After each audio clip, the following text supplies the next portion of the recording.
Taking off in 5, 4, 3, 2.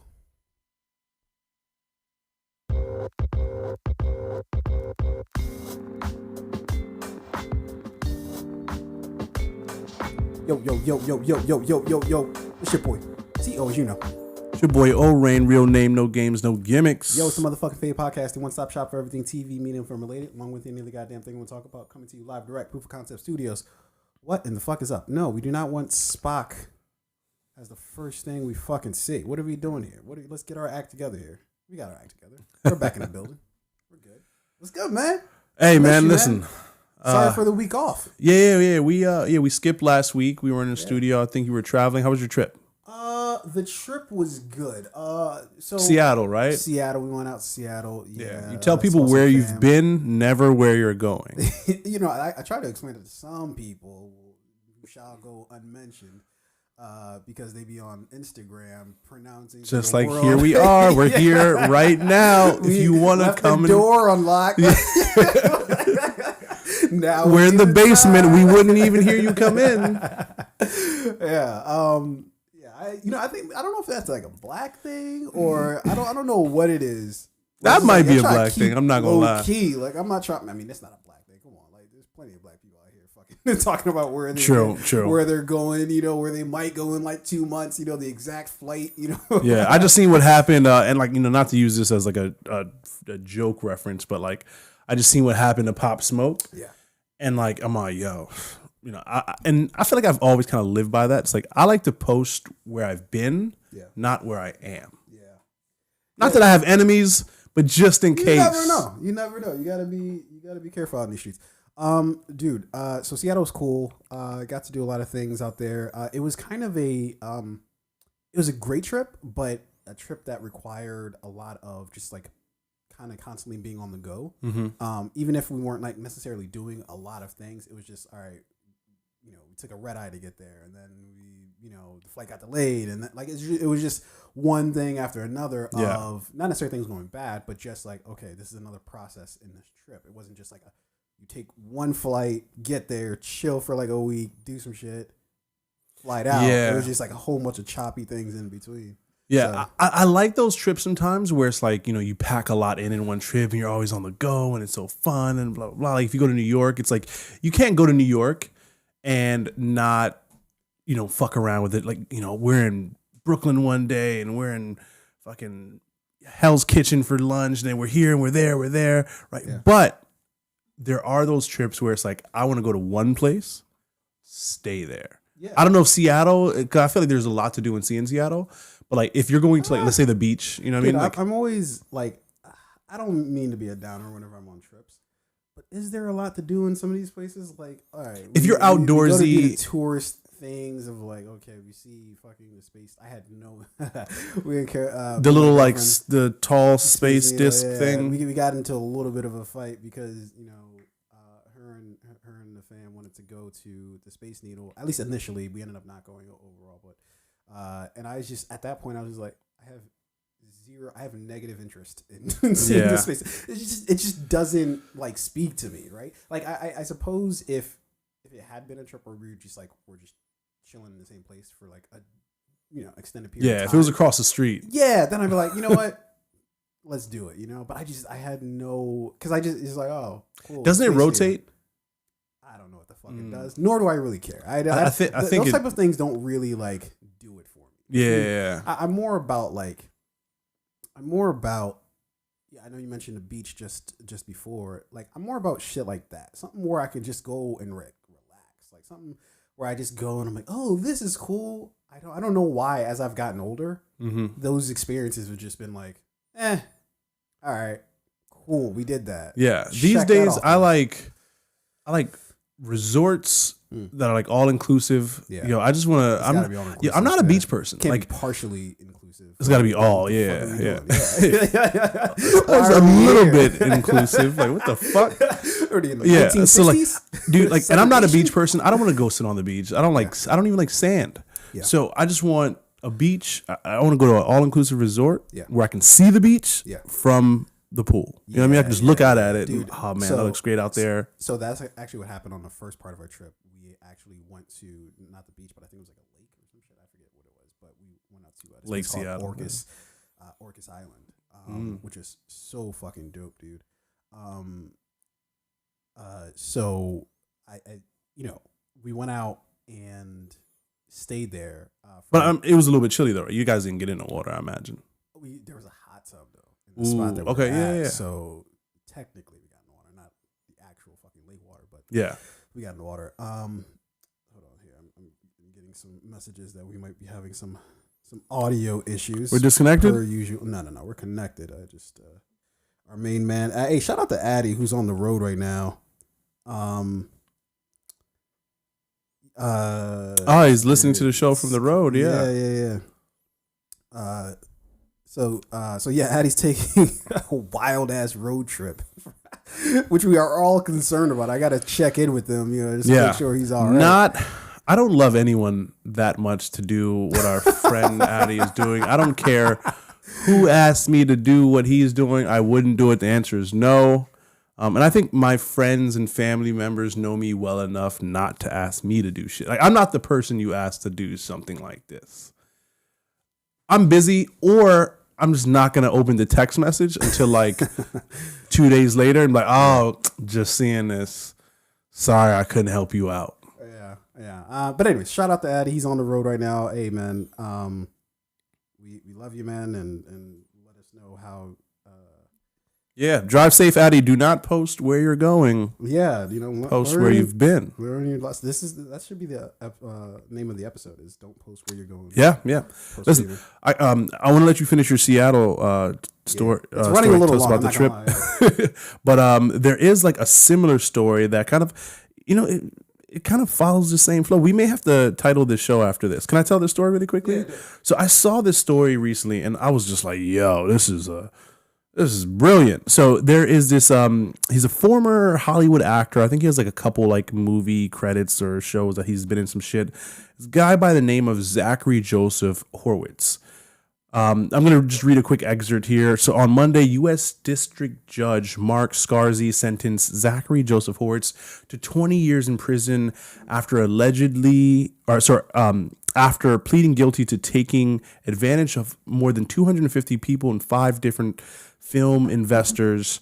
So basically what this guy was doing was going to investors, right? Film investors, and being like, hey, I'm a producer. I'm a executive in the film industry. I'm very well connected, and I am pooling money to, I'm raising funds to buy the licenses and rights to certain content that are going to be featured on streaming. And this is like during the pandemic, right? That are going to be featured on services like Netflix and HBO and Hulu and blah, blah, blah, right? So he was going to these investors and they're saying, great, sure, if you're a Hollywood executive and you're buying content and you're licensing it out, blah, blah, blah, there's probably a lot of money to be made here during the pandemic with this whole streaming thing. In short, what he did, so he basically, it's kind of like a Bernie Madoff thing. Hey, give me your money. I'm an investor. Yeah. And he just kind of took the money and ran. Yeah. And I love hearing stories like these because... so you're the victim of it. I love hearing those like almost got away with it stories. Not like they completely got away with it because that'd have been fucked up. I think this was to the tune of what was the amount here? $650 million is what he managed to raise. And again, he just kind of like ran off with the money, right? Now this motherfucker. So here's where they found him. They found him in, I believe, in like Beverly Hills, right? And he was spending the money on like cars and jets and yachts and expensive cars and all that shit, bro. It's like the Tinder swindler. Yeah. Oh, love the Tinder swindler. My man Simon Levy. Why do you love the Tinder swindler? That's like, why? Weird. Because like whenever, it's a weird one. Whenever like you hear these stories about like women taking advantage of men, right? Like I'm a young girl tricks rich old motherfucker into like writing her into the will, he dies, and then now the family's in court with her, Anna Nicole Smith, right? Yeah. Whenever you hear those stories, it's always like, that guy's an idiot. Fuck him. Good for her, right? So here's a story where this is a guy, swindling women out of their money. I just like to see the opposite sometimes. I love that guy. He's pretty smart. He just he didn't know when to quit. So anyway, with this guy, he didn't know when to quit either. He managed to raise $650 million from investors. And what he was doing was he was just being very flashy with the money, right? Buying cars and yachts and trips. You got to keep up with the image. Sometimes the image helps you keep the money. You know what I mean? Sure. Also might lead to you losing the money. Yeah. Once if I manage to get to $650 million, I am out. I'm ghost. You'll never see me. It's never again. enough. What in all these shows that we watch, right? Where whether it's a drug dealing show, we'll talk about this in a minute, but I just binged the season 3 and 4 season 3 and 4, at least part 1 of 4 for the Ozarks. You just never, it's never enough, dude. Once it's like, what's his name? Who's the guy? From Ozarks? No, Breaking Bad. Walter White? Yeah, Walter White. Right? It's like, you would thought he hit like a certain dollar amount, but he got to a certain point where literally he couldn't do anything with the money that he had. He literally, very literally, had too much money. Yeah. And so I feel like once you get to a certain status, now it's just about, can I run up the score? You know what I mean? Like, I feel like people who say they would want to, if I hit this dollar amount, I'll get out. But it's like you just get drunk off of winning. You know what I mean? Because it feels like you're winning at that point. No matter what it is you're doing, whether you're slinging dope or fucking, you hit a lick somehow. It just feels like you're. I can't. It's like Jordan, right? Hey, Jordan, sit on the bench while you're draining all these, mid-range shots. It's like, no, I think I'm gonna stay out on the floor, see how this goes. That's true. And you know what these people need is like a number in mind. My number comes down to this. Yeah. Now, if I were to run a scheme that was like able to get me like millions and millions and millions of dollars, I would stop at the point in which I can spend $1 million a year. Yeah. For like the next, until I die, right? So I'm 32 right now. Let's say I live until 50 years, live until I'm 82. So I need 50 million. That's my number. Once I get to that, I'm out. Done. That's all I need. $1 million a year. I'm cool with that. Yeah, that's fair. I feel like a mil a year. And that's just spending. It's not like making. I feel like you can burn through that. I feel like $1 million a year. That might be mortgage. Well, so this $1 million a year, gas right? Like prices. I'm living below the radar, so I'm not gonna buy the big expensive house. Okay, so think of how you were living when you had like a lower wage job, right? Like, and you basically live within your means, right? Think of how your life right now kind of doesn't look that different from when. If I'm trying to evade the FBI, the IRS, Interpol. Well, you're talking about some Marty Bird shit. That's what you're talking about. All right, look, let's get into it. So basically in Seattle, it was a dope trip. Saw some family out there, some of my girlfriend's family. Love chopping it up with them. Family get-togethers are always a bit.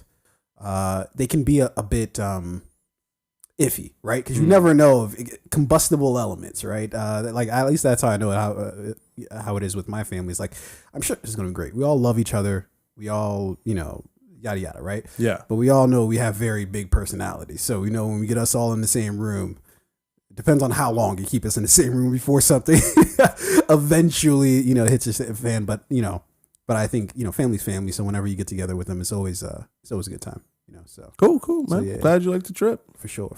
The Northeast is an underrated travel destination. Like this is what I was saying. If you're an outdoorsy person, Seattle, Portland, or like Oregon, great Washington, Oregon, great place to go to. Great hiking, 100%. Camping, all that shit. I was on the side of a fucking mountain, and I was this is how I died. This is how it ends. It's me just peering over the edge of a fucking mountain, slipping, and then tumbling down the side of a fucking mountain. You always hear one of those stories a year, like young couple falls off cliff, taking Instagram TikTok, making TikTok video. I'm like, yo, they make selfie sticks. They had to go. I see those stories. I feel not 1 ounce of sympathy.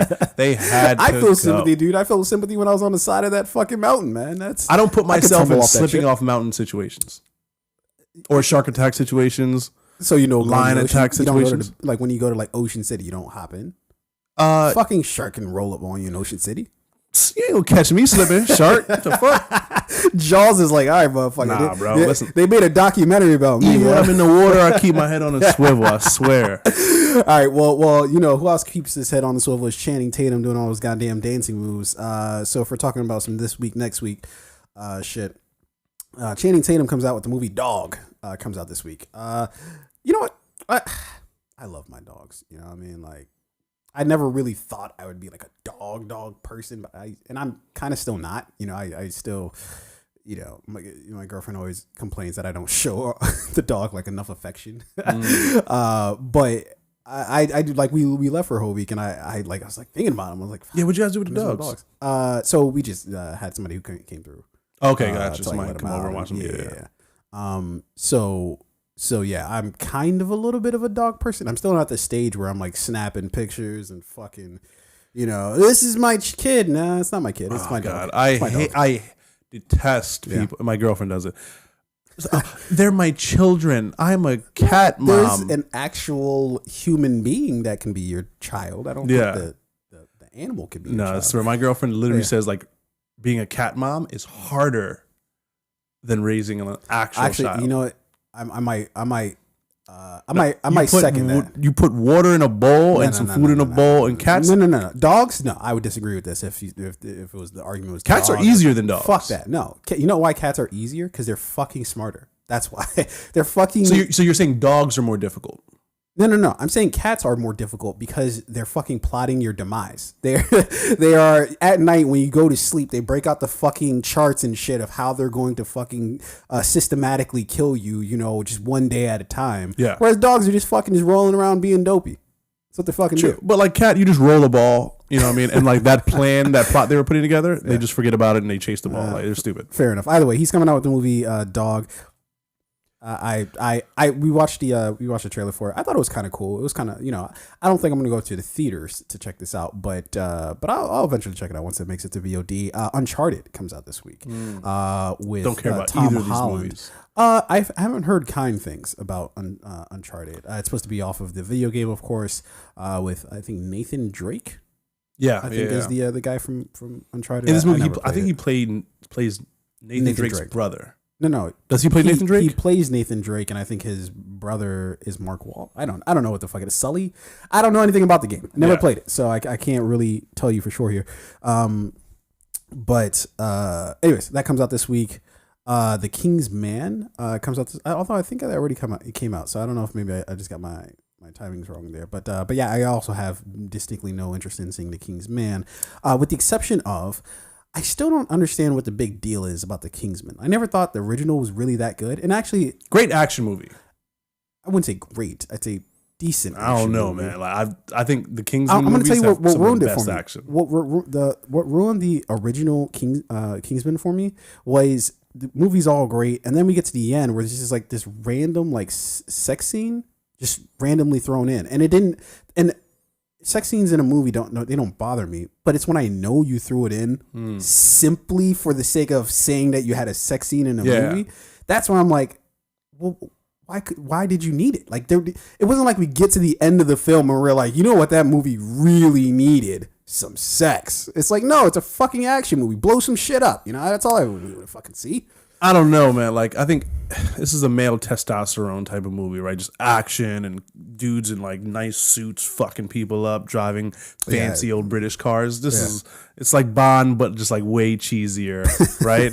Bond's pretty fucking cheesy. Some of those movies are pretty. Yeah, pretty you gotta have nudity. You know, what is a Not good? Really? Do you have nudity in a Bond movie?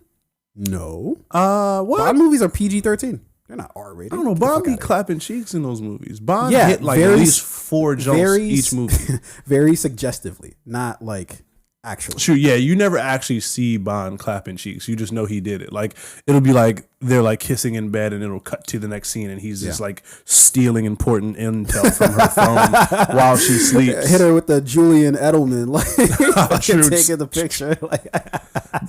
And Bond always gets a girl killed too. She's always like, and never cares too. Like, never cares, or at least the Daniel Craig's Bond at least had some remorse. Like the Pierce Brosnan. Fucking who's the other guy?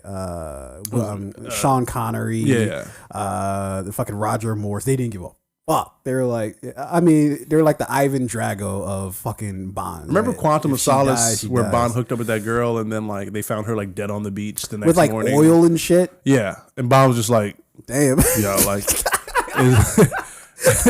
who's gonna pay? Is this? Am I gonna be billed for this? Like, Yo, is there coffee going right now? Like, yo, Bond. Jesus. someone clean this up. I'm tired of looking at her body. Yeah. Daniel Craig's Bond is Bond, you disrespectful. emotionless asshole. We're gonna talk about emotion here in a sec with the Ozarks, but that is you know like what we don't talk enough about with movies is how much like with these like manly machismo movies, how like little emotion that they have and how fucking weird it is. Like some crazy ass shit will happen and they'll just say one line like, Damn, she's dead. Damn, and then just keep moving. Like, wait, it's an entire human being. Like, I'm pretty sure she fathered 3 of your children, or she birthed 3 of your children. We've got 2 hours to entertain these fans. We can't have Arnold Schwarzenegger showing emotion. Crying? No. We waste time on that shit. Waste 3 minutes. But yeah, so that's what's coming out this week. Not much is coming out next week, so we'll just bypass that. A shout out to Addy who said that so if he's if Bond saves the world, then he deserves to have some bad sex. I don't know what bad sex means in that context. That's I don't like to have even if I didn't do shit today, I still don't want to save the world or not. I didn't do shit at all. I still don't want to have bad sex. What is that? Sounds like rape. What? Yikes. Why is that? I mean, bad sex is usually like not wanted. Jesus Christ. All right. Yeah, I don't even know what like bad sex really is. Like, what is bad sex really? Personally, and this is going to go to a completely different area in which we intended this podcast to go in, but fuck it, we're going, right? Bad sex for me is when neither of us are pleasured at the end of it, right? If we're both kind of just like, we tried our best, but we couldn't quite get there. Terrible sex, right? He said anal. Okay. I mean, listen, I always get mine, okay? I don't know what you guys are talking about. At the end, I'm always okay. No, real talk. Come on. Enough of the fucking emotionless machismo shit. Real talk here. So I don't know what. Let's go here. All right, let's spend precisely 1 minute on this. There was a time where I didn't finish, but she got hers, right? And I still felt pleasure in that moment. No, but like it's only times where I'm not able to give her what she wants for whatever reason that I'm like, nah, this isn't going to work for me. I'm not going home 0-3, or I'm not gonna, I need to get up in the series here. I need to pick this up. We need to come back from what did the Cavaliers do? Come back from they were down like 0-3. And LeBron had the shades. Like, here we come. I see what you're saying there. Now that's like bad. Overall, the group grade is bad for the project. but the individual, I always get an A. The individual, no, but that depends on like what we find pleasurable about sex. And now, some of the women I've been with were here in the room. They'd probably tell you something different. But, I didn't have a good time. Like, well, I did. Jesus Christ. Did you enjoy that Uber ride? You're the reason why all these fucking books exist. Listen, I listen to 21st century. We deserve. I listen better. to Future, like one of his albums at least once a day. So that's where all this toxic masculinity comes from. I'm sure. Anyways, we are getting tremendously way off topic here. Let's do some headlines, dude. First here is this headlines. Yeah, there we go. So first off here. Dude, so Star Trek 4 is starting to film. I thought this franchise was dead and gone, dude. It should be. Who the fuck wants to watch this? Me. I actually enjoyed the reboot of Star Trek. Now the question is, Anton, what's his Yeldon? What's his name? Anton Yeldon. He was in Terminator Salvation. He played Kyle Reese in that. I don't know if you remember that. But he passed away. He was like in his driver or some shit, and like I guess I don't know what the fuck happened with his car, but his car like basically like rolled into him or some shit like that. Yeah. And he passed away, and I believe he's played Scotty in the series. So I'm kind of hoping that they don't like recast because that's kind of crummy if you ask me. Like, just I feel like that's a little different than like a Chadwick Boseman because it's like I don't think you don't. Yeah, he's not like the anchor of the movie. Hey, shout out to Addy. Thanks for saying the name. Anton Yelchin, I believe is his name. I believe. Isn't Addy driving? How are you? It's fucking dangerous. He's quick. Yo, he better have that shit on fucking what is the voice activated? He better be in a Tesla on like autopilot mode, which is probably more dangerous. Yeah, probably. Yeah, I just heard about an accident like 2 weeks ago. I'm sorry, you were saying before I really interrupted you. No. So I mean, this guy name's Anton, and like what he played Scotty in so Chris basically Pine like Star Trek. the engineer of the Enterprise, right? The person who like just did all the recast fucking them. Let's go. Yikes. We've got a business to run. All right. Okay. Yeah, just soulless, huh? Like again, watch too many soulless '80s movies. Listen, recast. Just let's go. Jesus. Send some flowers. Fair enough. So I believe they're starting to film soon. So Star Trek 4 to begin production in late 2022 with original cast set to return. So basically we have Zoe Saldana, Chris Pine, Zachary Quinto, all reprising their role. Carl, I don't know why I say it like that. Carl. Carl Urban, John Cho, Simon Pegg. And so... no, he didn't play Scotty. He played? I know that I can see. Yeah, Star Trek is your bag. This is not. Damn it! What's his name? It's not Scotty. It's the other guy. I don't know. I forget exactly his name on the I guess the movies. But you didn't take a liking to the original. Or no, they weren't bad. Like they were pretty interesting. Like, I mean, good action movies. Good action. Yeah. Who directed the J.J. Abrams? J.J. Abrams. Yeah. I don't know if he did the third one. I'm pretty sure he did the first two though. And like in the first two, he had kind of like a Michael Bay style, like super dynamic shots, like blues flares and shit. Yeah, just random random shots, random camera angles, a lot of explosions and action. I enjoyed it. Do I want another one? No. I'm not looking for this at all. We don't want a lot of things in Hollywood, yet we're going to get them. So it's just like, well, can you make peace with getting when it comes out? Like, will I see it in theaters? Absolutely not. If this is going straight to like a streaming service that I already have or that I have somebody's login for, I'll see it. But that's about as excited as I am. Yeah. Staying. Did you have another one? Another thing to talk about? No, like another upcoming like news item. I did. I had actually a few more, but okay, you go ahead. No, you go ahead. No, I was going to say like one of the things that I saw that was that I was pretty excited for is the upcoming Star Wars series, like the Andor. Yeah. Andor Star Wars series. Yeah. I'm with you. I am so excited for this one. I thought like Rogue One was like a great movie with Andor. Sure, before the show even premiered, it's already been renewed for season 2. So that means like there's got to be a lot of good stuff coming here. It's kind of weird though because at the end of Rogue One, everybody dies. So like not Andor. Yeah, I'm pretty sure. So this is a prequel to Rogue One, right? But so it's like we all know how this ends. So it's like, all right. Well, you still want to see how it started. I don't know. That's a little depressing to me. Like it'd be different if like one person died, right? But if we know you're a part of something that got everybody killed, I don't know. Like I don't know. It's a pretty depressing ending. I'm looking forward to it because I think Rogue One was one of the best Star Wars movies. I really liked the cast. You liked it? Yeah. What? I didn't care for it. I didn't care. You're crazy. I feel like the plot, like I feel like they didn't really. The plot wasn't really like motivated. Like there was things that like happened to them, but like they didn't really like do anything. And I feel like that kind of just made it boring to me. I'm just like, oh, so just a whole bunch of shit just keeps happening to specifically the I forget the main actor's name or her name. So Felicity Jones was in Rogue One. You're talking about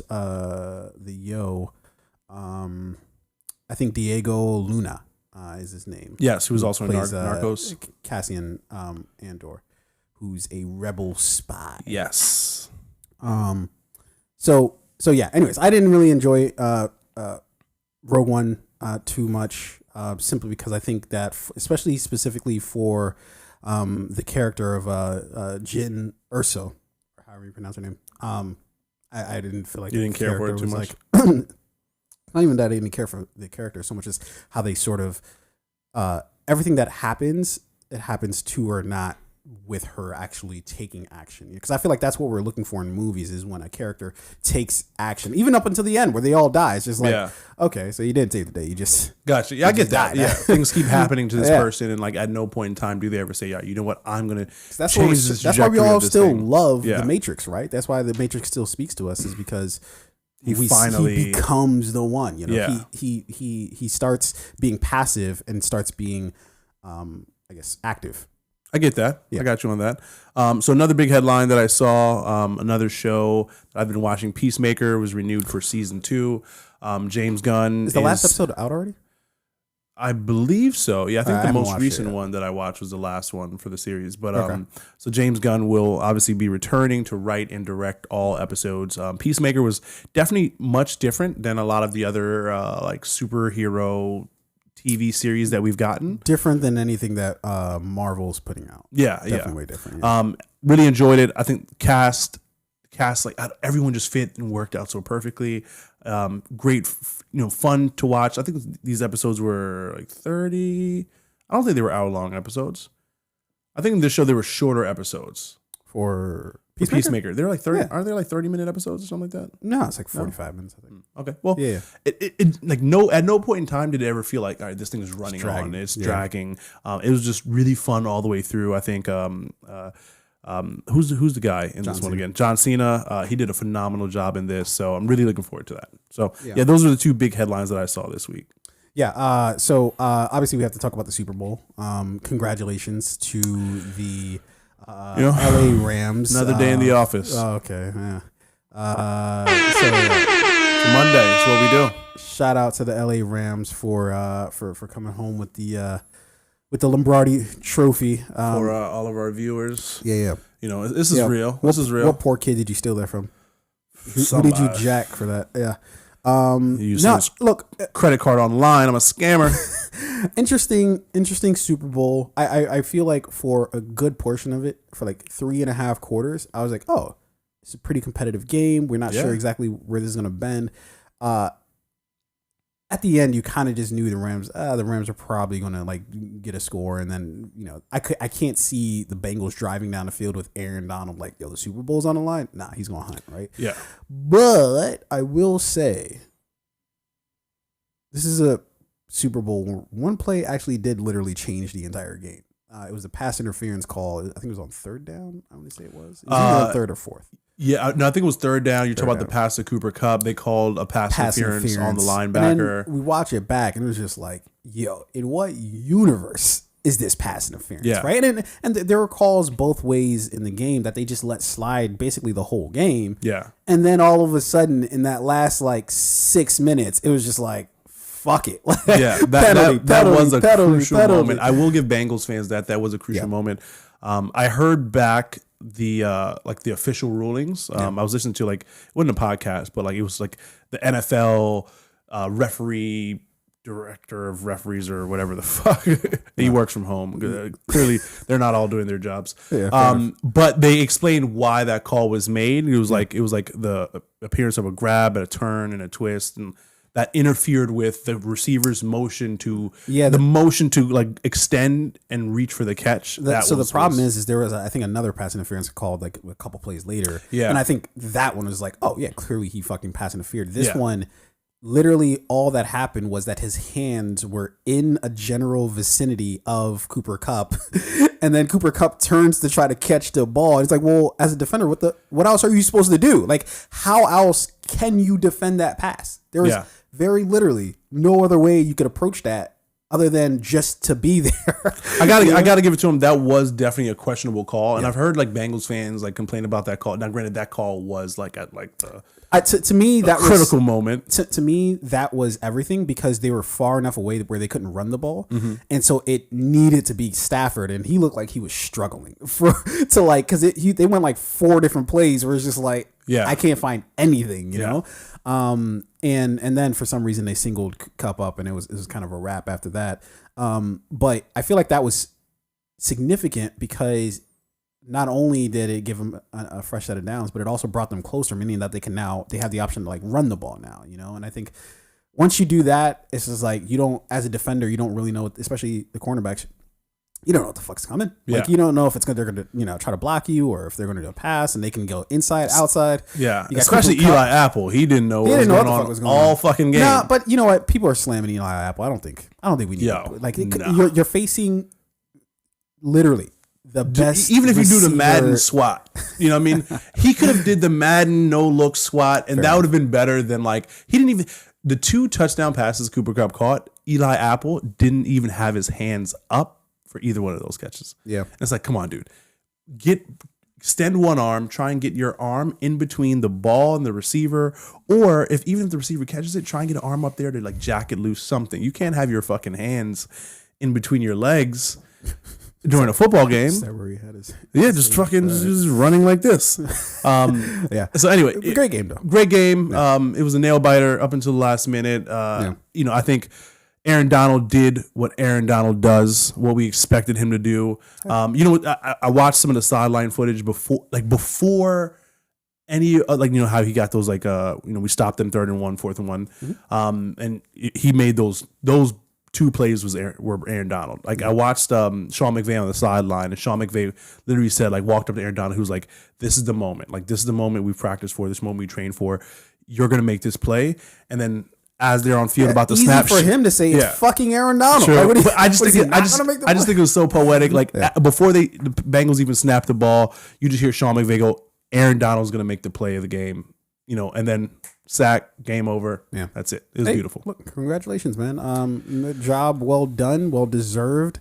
Obviously, given this past season, we'll see, especially with like the expansion of the the season as well as the amount of teams that are in playoffs. I feel like for the next few years, we're going to be in for like a pretty interesting sort of like realigning of the league. I feel like for everybody that we saw who's like, okay, this is the main teams of the league, I feel like we're going to see a lot of shakeups here in the next few years. That, and we've lost a lot of the legends, right? Drew Brees is gone. Ben Roethlisberger's gone. Tom Brady's retired. He may come back. He may not. We'll see.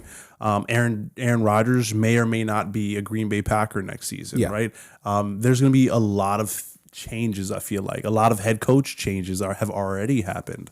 We don't know where Deshaun Watson's going. There's it's so weird how he was out the entire I don't know, either lock the dude up or like let it, like I don't understand what's happening with this. Like what iteration of it like makes sense? Because it's like if these allegations, at least some of them, are somewhat credible, it's just like, so we're really talking about having him on a fucking NFL football team if he really knowingly sexually harassed not just one girl, woman, like several women. Like we're just like, I mean, it is what it is. Like if you mean like from the team's perspective, like they should have just cut him and let him go. Like what do you like? What I don't understand. Like what the like where if you're trying to play this from like if he's not playing because if it's like, oh well, you have this thing going on. It's like, well, then just cut him then. Like, what else are you doing? Like, I think it's Deshaun Watson who was sitting out. He didn't want to play for the Texans. Like, it was his choice to not play. The team wanted him to play. And it wasn't because of the allegations. It was like, he does not. Oh, yeah, he just really doesn't like I think he has a player option, so they can't trade him without. So why doesn't he want to trade them? That's confusing. They're shopping around for the right team, right? And or maybe he's trying to burn the clock out for his, when he hits free agency, and then it's like, all right. Well, and for a young quarterback as talented as he is, like people may look at it like, oh, you sat out a year, you lost a lot of money, but like for him, fresh legs, for body's fresh, yeah. I don't know what he's been doing in the offseason, but if he's been training, watching tape, all the things that go in to be a great athlete off the field. Yeah. Right now it's looking like trade partners may be the Buccaneers if Tom Brady doesn't come back, or the Vikings. But it is wild though. Did he settle all of those charges? Because I don't think he is. I think those are still being sort of like litigated, right? Like, to be honest, I kind of, unless you follow the Texans, you're a Texans fan, or you just follow Deshaun Watson. Like, I haven't heard a single peep about So everything weird, that's dude. going on with the him. entire fucking story is just strange. Such a strange. Yeah. Because it came exactly at a time where he was like voicing his displeasure with the team. Yeah. So you wonder, I don't know, was this kind of like a setup from them to kind of like basically shame him into staying on to the team? Or because look at, like, I just watched like an entire season and a half of Ozark. So I'm like, I don't believe in human, decency. I believe that everybody will cut your throat the moment that they get the chance. Listen, if I'm an NFL head coach or GM, I don't give a fuck what he's done. Arrest him after the game, but we're here to win championships. I don't care what he's eating. Oh, you just killed 3 people? Can he play today? Which, Tape his legs up. Is his court case? I hope it's not on a Sunday. Yeah, what we feel comfortable with as human beings again is very amazing. Yeah, because he can I throw shock a myself ball. sometimes. Yeah, what was I was thinking about something earlier where I think I was just cooking up scenes for just something I'm working on, and I thinking of what we're capable of just being okay with is terrifying sometimes. Of just like, oh, we can just be, this whole entire fucking thing can happen, and we're just fine afterwards. Yeah, we compartmentalize based off of like if we like the thing or not, or if we like the person. Like I like that person, I'm willing to accept it. I don't like that person, intolerable. And other news, sad news. Ivan Reitman passed away. For those who don't know, he is of course the director of a lot of movies that are extremely notable. But perhaps the most notable of which is Ghostbusters. So he directed not only Ghostbusters, the first movie, but he also directed the second one, as well as Meatballs, Kindergarten Cop, Twins, and the list sort of goes on. Maybe he'll be in the next Ghostbusters. Yo. All right, sometimes, dude, we just talked about. Yeah. Jesus Christ. I couldn't help it. Yo, I could not. Listen. Rest in peace. In a dark place. Rest in Jesus Christ. Rest in peace to him. Condolences to his family. What is happening in your life? Yes, that was 100% too soon. Jesus. But a great joke must be told. No, not all the fucking No, listen. I tell it. Apologize later. If you're in the middle, like if your daughter is at like a dance recital, right, or some sort of sporting event, right, and you got a great joke lined up, right? Oh man, you can just let this rip. Are you gonna really actually put her through the embarrassment of suffering her dad saying a really fucked up thing in front of everybody in her school, or are you just gonna reserve that joke? Is it about my daughter? Your dealer's. You're having to question. I wouldn't make a joke about my daughter, but like, a good joke is a good joke. She'll be fine. She's got great years. She's got. Just never invite dad to anything. She's gonna public. be like her dad. She's gonna have tough skin and a great sense of humor. Yikes. But Alan, or Ivan Reitman. So again, he passed away at the age of 75. Yeah, man, it sucks, man. I feel like we're getting to an age, and I feel like maybe I say this, and perhaps it's true, perhaps it's not true, but it feels like, I don't know if the deaths are just simply more public, so we're just more aware of when certain people pass. But I feel like we're getting towards the age now where all of our like people who we just thought would like live forever, right, are like it's coming up. Like we're rolling up on that time, you know, when people might have some complications. Bro, Robert De Niro and Al Pacino, one of them are gonna die like soon. Dude, they're like 70. They're like, fucking right old. now. Yeah. We're getting old, dude. We're getting towards the end. Listen, please. We got about 20, 30 more years left.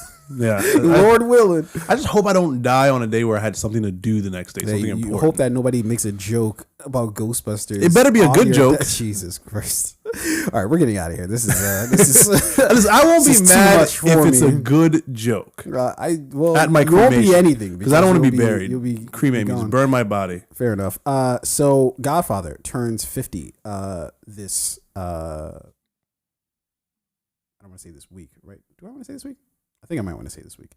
March 24th, 1972 is when The Godfather was first released. And shout out to Sergio. We famously overrated Godfather. movie. Why do you have to ruin everything. Just some things is cool to ruin, but it's overrated. Godfather's overrated. Pooper. Why is it? How is it overrated? It's I've seen him compared to. It's just a guy who you compared to itself over fucking any Steven Seagal movies. I feel like perhaps Steven Seagal. What? What are we talking about? What do you mean with what do you mean? It's fucking Steven Seagal. No, I actually went back. We went back recently and watched both. I think the whole trilogy. No, you didn't watch part 3. I didn't watch 3 because I fucking could not bear to watch 3. Yeah, no. I could barely stand watching the first 1 and second Godfather are masterpieces. They're simply. I used to kind of think people were kind of like bullshit when they would say that. I'm like, okay, sure. It's like when people would say Citizen Kane is like the greatest, one of the greatest movies. I'm like, not gonna lie, I did watch it. I did fall asleep several times. It was just not even remotely entertaining. And the whole Rosebud thing, I don't give a shit. Like, who cares what the fuck he meant by it? Because maybe he was just high and he didn't fucking mean anything by it. Sorry, rest in peace, Orson Welles. But The Godfather is actually fucking good. Like, it's actually really fucking good. I think it set the template for a lot of, not just like the mobster movies that we see, but just a lot of movies that we see. Like, what's a movie or show that we've seen lately where like the son basically tries to like overtake the father? I mean, not Ozarks. Like you see the son. Not so much Ozarks because it's not necessarily their son trying Succession to over. Is the show that I'm watching right now. Exactly. So exactly, without The Godfather, I feel like that laid out the blueprint for things like Succession. Right? I think The Godfather created somewhat of a blueprint, but I don't think that if The Godfather never happened, if we wouldn't have gotten some of the things that we have, right? I think creativity is going to come one way or another. We're fortunate enough to have gotten The Godfather, right? But if we didn't, let's say Francis Coppola didn't give us The Godfather, we would have had something else. Like, creativity is not one dimensional. That is like, if we don't get that thing, then we're never gonna get it. Like, there are never gonna be any more creatives. Not necessarily, because if we didn't get The Godfather blueprint, we would have got another blueprint. Yeah, for like something else, but it set the blueprint nonetheless. Like, that doesn't take away from the thing it actually did. It doesn't take away from it at all. Yeah, and I'm thankful for The Godfather. I do. I even try to be like fake nice with it. I'm so grateful for it. Why are you shitting on it? It's like when someone gives you a shitty gift, you're like, I appreciate cherish you. This. Yes, wait, you don't appreciate the gift? No, I appreciate you. Thank you. Exactly. I appreciate you, and you just being yourself. We may have to. That's a longer discussion. Shitty compliments. But anyway. I understand what The Godfather did in terms of, as you said, setting the blueprint, like storytelling, cinematography. The Godfather, it definitely did a lot with little. Because when you look at, there's no like digital effects in The Godfather. There's no CGI. There's no like. They do use a lot of like, a lot of like prosthetics and things like that. Because like even during like the scene where Michael shoots the dude in the restaurant, like you see all the blood gushing. Yeah. But they did a lot with a little. Like that shit doesn't even matter. Like, the prosthetics and like the fake blood, because the story was so good. Yeah. So I appreciate and do honestly respect what The Godfather did. I just don't think I've seen many better films. Like what? Name one film that's better than The Godfather. Fuck, you're putting me on a spot. That's not Goodfellas. That's the one I can. Casino. I think Casino's better than Godfather. Are you smoking crack right now? What the fuck are you talking? Terminator 2. Casino is better. Slumdog Millionaire is better than The Godfather. Yeah. Social Network. I don't even know if I can even continue with the goddamn pot. Are you fucking kidding me? I can, if I had a second to think about it, if we weren't like fucking live right now, I could put together a list of at least 10 movies that are better than The Godfather. I'm stunned. I don't even know. I have no response. Slumdog Millionaire. Love Slumdog Millionaire. Better than The Godfather. Like, and again, this isn't coming from somebody. I don't hold things sacred. Like, meaning that like, I don't just, because this movie won Best Picture, that means it's the greatest movie. No, I don't give a shit about all that. But literally watching the movie, it's okay. Just different styles, different strokes for different I've folks. seen Slumdog Millionaire like 7 times. I'll watch it 7 more times. Yeah. I will never watch The Godfather again. Boring as fuck. Were you okay, here's a question. Did you rewatch? Because I don't recall whether you actually rewatched it when we did this a couple years back, or if you were just going off of kind of your previous time watching it. No, this is a rewatch. So the first two, before we like rewatch the movies for the podcast, I've seen 1 and 2 before. Yeah. So when I watched it, but I remember you're telling me a story. You were like trying to do something else while you were watching The Godfather, or you wanted to do something else. So it was just kind of like I wanted to do a lot of other things other than watch The Godfather. There's a very specific thing you were trying to do at that moment in time. Was I smoking? No. You were trying to slip into some deep waters, as one might say. Yeah. The first time or the second time? I don't even know what the fuck you're talking about. What do you? Yeah. What does that even mean? I think I know what you're talking about. Yeah. If so, then well, you probably didn't.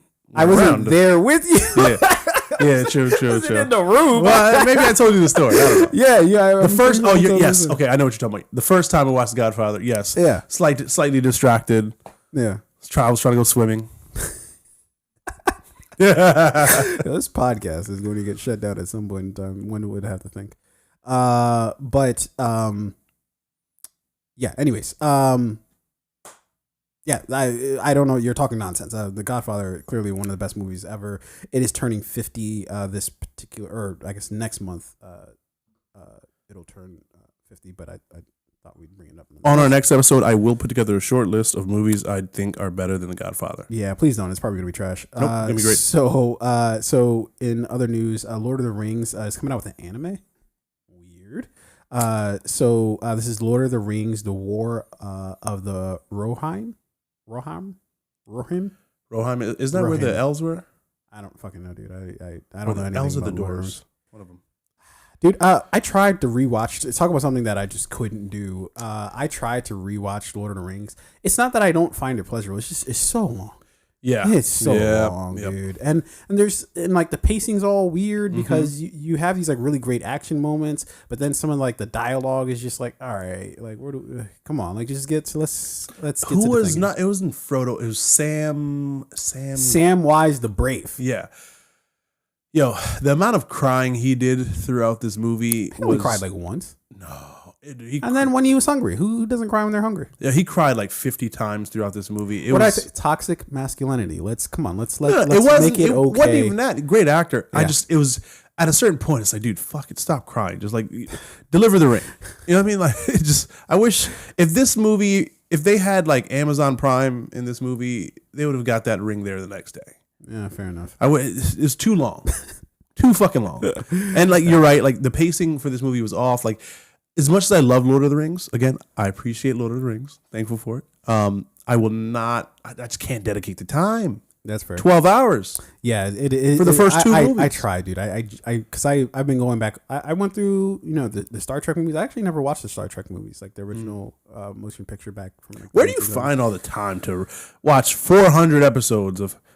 I know, like you like to watch it while you work, right? Yeah, I can't do that. I need like music while I work.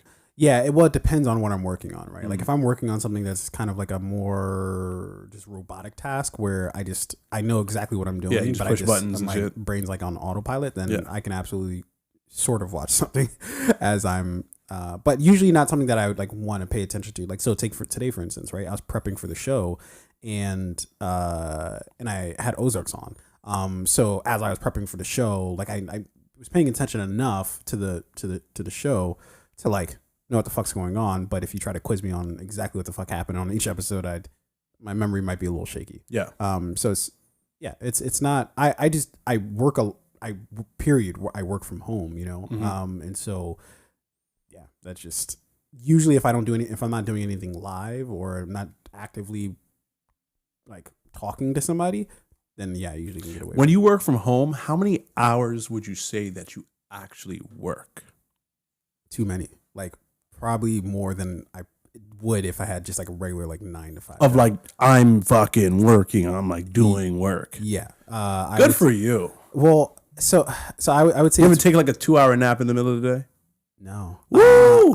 Shit. I think I would. I don't think I really take naps. Like that's just I think take naps. That used to be something I do. Like, I do get tired like around like 2 something. It's just like, oh my god. Yeah. The eyes get a little heavy. But I usually don't. I usually, You know, I'm acting fucking crazy right now because I don't take naps. But I like go to the gym or something like that, and I'll spend like an hour and 30 minutes there or something like that. If I have something to do, I'll do the thing. Right. It depends on just depends on what my day is. Sometimes my days are different. Usually there's certain days of the week where I'm able to get away with certain shit more than I am others because I just that's my schedule. But you know what I like to do? What's that? When I'm working from home, like take 15 minutes every now and then, just lay down on the floor. Yeah. Cover my eyes. You need just a little, not even a power nap, but like just like a little reset. Hey, let me just stop staring at this fucking screen. I think that's the problem with me. I don't care about the screens. You know how everybody's like, I just need to stop staring at the screen. No, more screens for me. Yeah. Oh yeah. Listen, I only have 2. I was watching something the other day, and this person in the movie or the show had this like beautiful like at home setup where they had like 3 beautiful screens in front of them, and they're like perfectly angled. And I'm like, God damn, that looks amazing. I want that. I want like more screens. Yeah. More screens. I will say though that this was where the dogs come back into play. I do love walking the dogs because it does give me a minute to get outside, walk, get the fresh air, and for as much as I bond with them, with the dogs. So I do like them getting me out of the house like that. Otherwise, I'd probably be just fucking dialed in on a screen for a very disproportionate amount of time. Let's get through these last 2 and then we'll go on. Chet Hanks is in the headlines as well. It's just always fun to talk about Chet Hanks. But this time he was actually talking about something that was actually really interesting.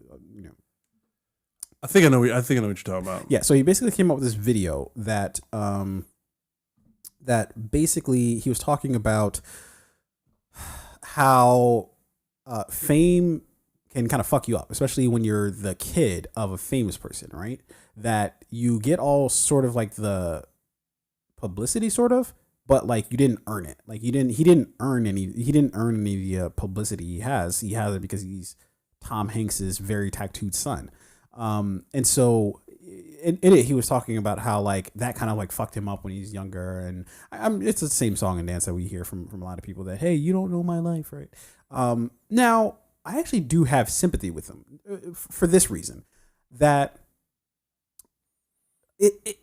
we all think the grass is always greener for everybody, right? Like, so for us who aren't the son of a very wealthy, I just watched, and we'll talk about it here in a moment, but the movies that made us, and I watched the one about Forrest Gump, and to hear how much Tom Hanks fucking walked away with, I was like, how is he still a normal person? If I got that much money, I'd be a very silly person. And what was Tom the amount again? Yo, dude, so what they had to do was they had to negotiate points, because basically they had to put up their own money in order to like finish the movie, right? Yeah. So instead of getting the compensation just like in a regular like salary or like a base salary, they instead got points, but they didn't know that the movie was going to take off the way it did. Yeah. So the movie made like, I think I might be making this up, but it was like, I think close to like either somewhere between $500 million or close to $1 billion. Yeah. And this is all the way back in like the mid 90s, you know? So that's so he probably walked away with like 50 mil or something like that. Probably more. I would have to argue, because again, they negotiated. He already had points, I'm sure, but they negotiated it up because they put in more of their own personal money. You know, him and the director. I forget the director's name. Oh no, it was the director was Zemeckis. Robert Zemeckis did Forrest Gump. I said, like I know who that is. Well, the guy who directed, he's known as the guy who directed Back to the Future. But anyways, Chet Hanks.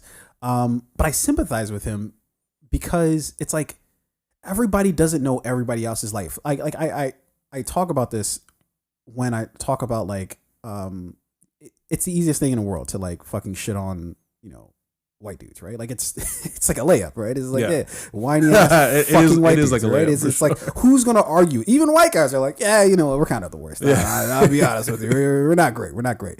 But it's another thing to, even if it's like from our perspective, it's invalid. Like, look, dude, you're complaining about, people know me, but I am surrounded by all this money and access to shit. Yeah. Right. We see that. We're just like, shut the fuck up, dude. Like, just fucking get a fucking grip. Right. But then there's the other side of it of, well, what if you were the person living that person's life, you know, and you didn't live your own life where you experienced all these fucking other things that you know are 10 times worse than that? Yeah. Well, wouldn't your life be kind of like, wouldn't you just be living your life according to you, you know? So all the pain and shit like that, perhaps you need perspective. Perhaps you need to put it, you know, you see how other people are living so you can kind of put that in comparison like, oh, yeah, shit. Mine's is not terrible, really, you know? But to some degree, we can all fucking do that, right? In America, you know, and I'm not at all saying that we should be satisfied and grateful for like the little fucking crumbs we get. But also, if you look how we're living compared to like some, you know, third world countries, although there are some places in the U.S. that should qualify as a third world country because of they're just not getting the help that they actually fucking need, right? Yeah. But putting that aside, a decent amount of America is living better, just period, than some of these countries that, you know, just aren't doing great. And so I say all that to say, like, we should show a little sympathy for the sake of being human. You know what I mean? Like, I get it. I get race and sex and how all that plays into it, and why certain people should just shut the fuck up and stop complaining about shit when they're not really, you know, that marginalized or whatever the case is, especially white dudes, you know.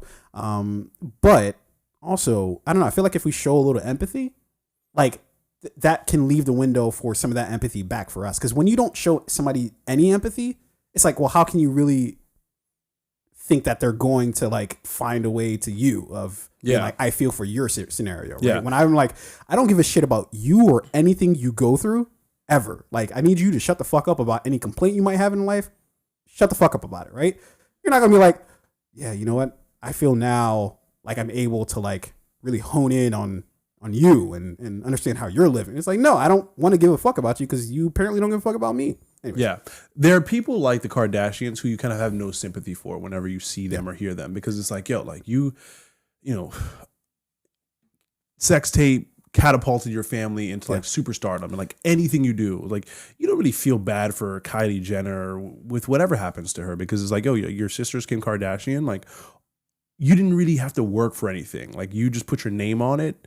And just you're successful through association, right? Yeah. And like those types of people who like pretend like, yo, I've worked hard for everything that I have. It's like, have you though? Yeah. I'm sure there was a path of ease for a lot of the stuff that you've done. Yeah. Whereas like what it's called privilege. Yeah. And what Chet is saying is like, you know, I had a famous parent, right? And I was like, it's kind of like you're giving the participation trophy your whole life, right? It's like anything I did, like people just like gave me a thumbs up for it because my dad is Tom Hanks. And like, you know, if I'm walking down the street and photographers are taking pictures of me, and now I'm on like Style magazine, right? Whereas I was just wearing a t-shirt and basketball shorts and like Vans, and now like I'm a trendsetter.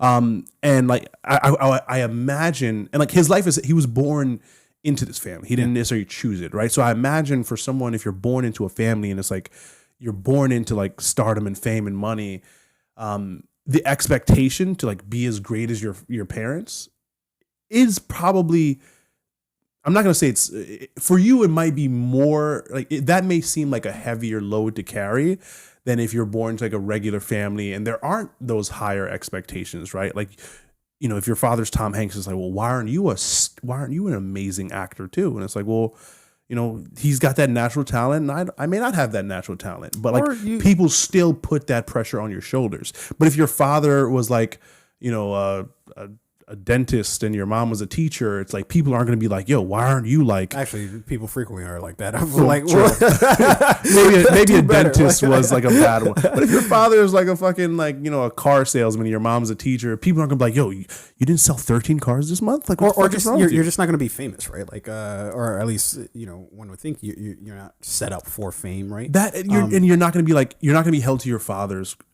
success or your mother's I think success. You will, right? Like but it depends on everybody. Like it depends, right? Like if your dad's or mom for that matter is a used car salesperson, right?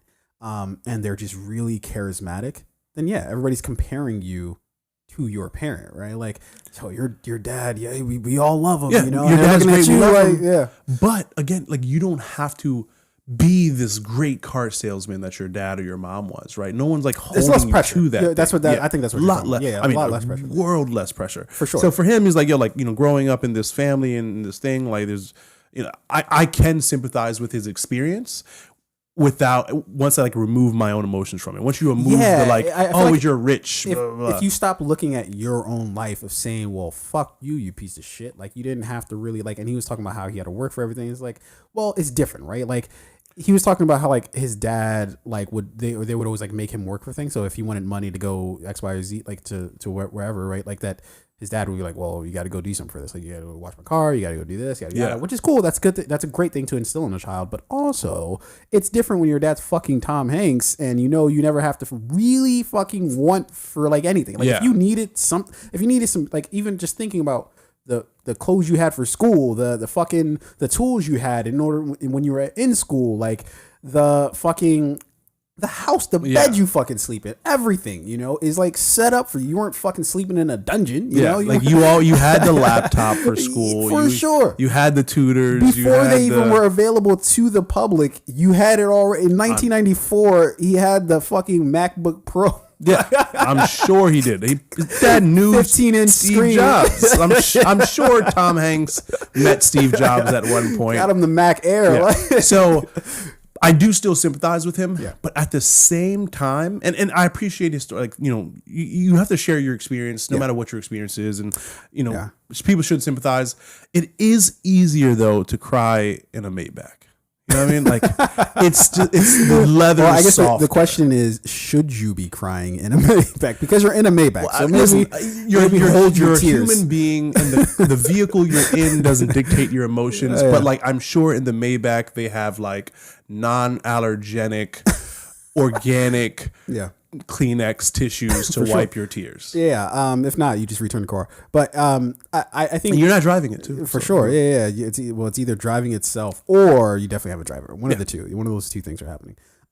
But to button this up with Chet Hanks is like I'm kind of talking out of both sides of my mouth because I feel like it's both, right? Like we both. He has to have perspective in terms of like, well, dude, relax. Like your life.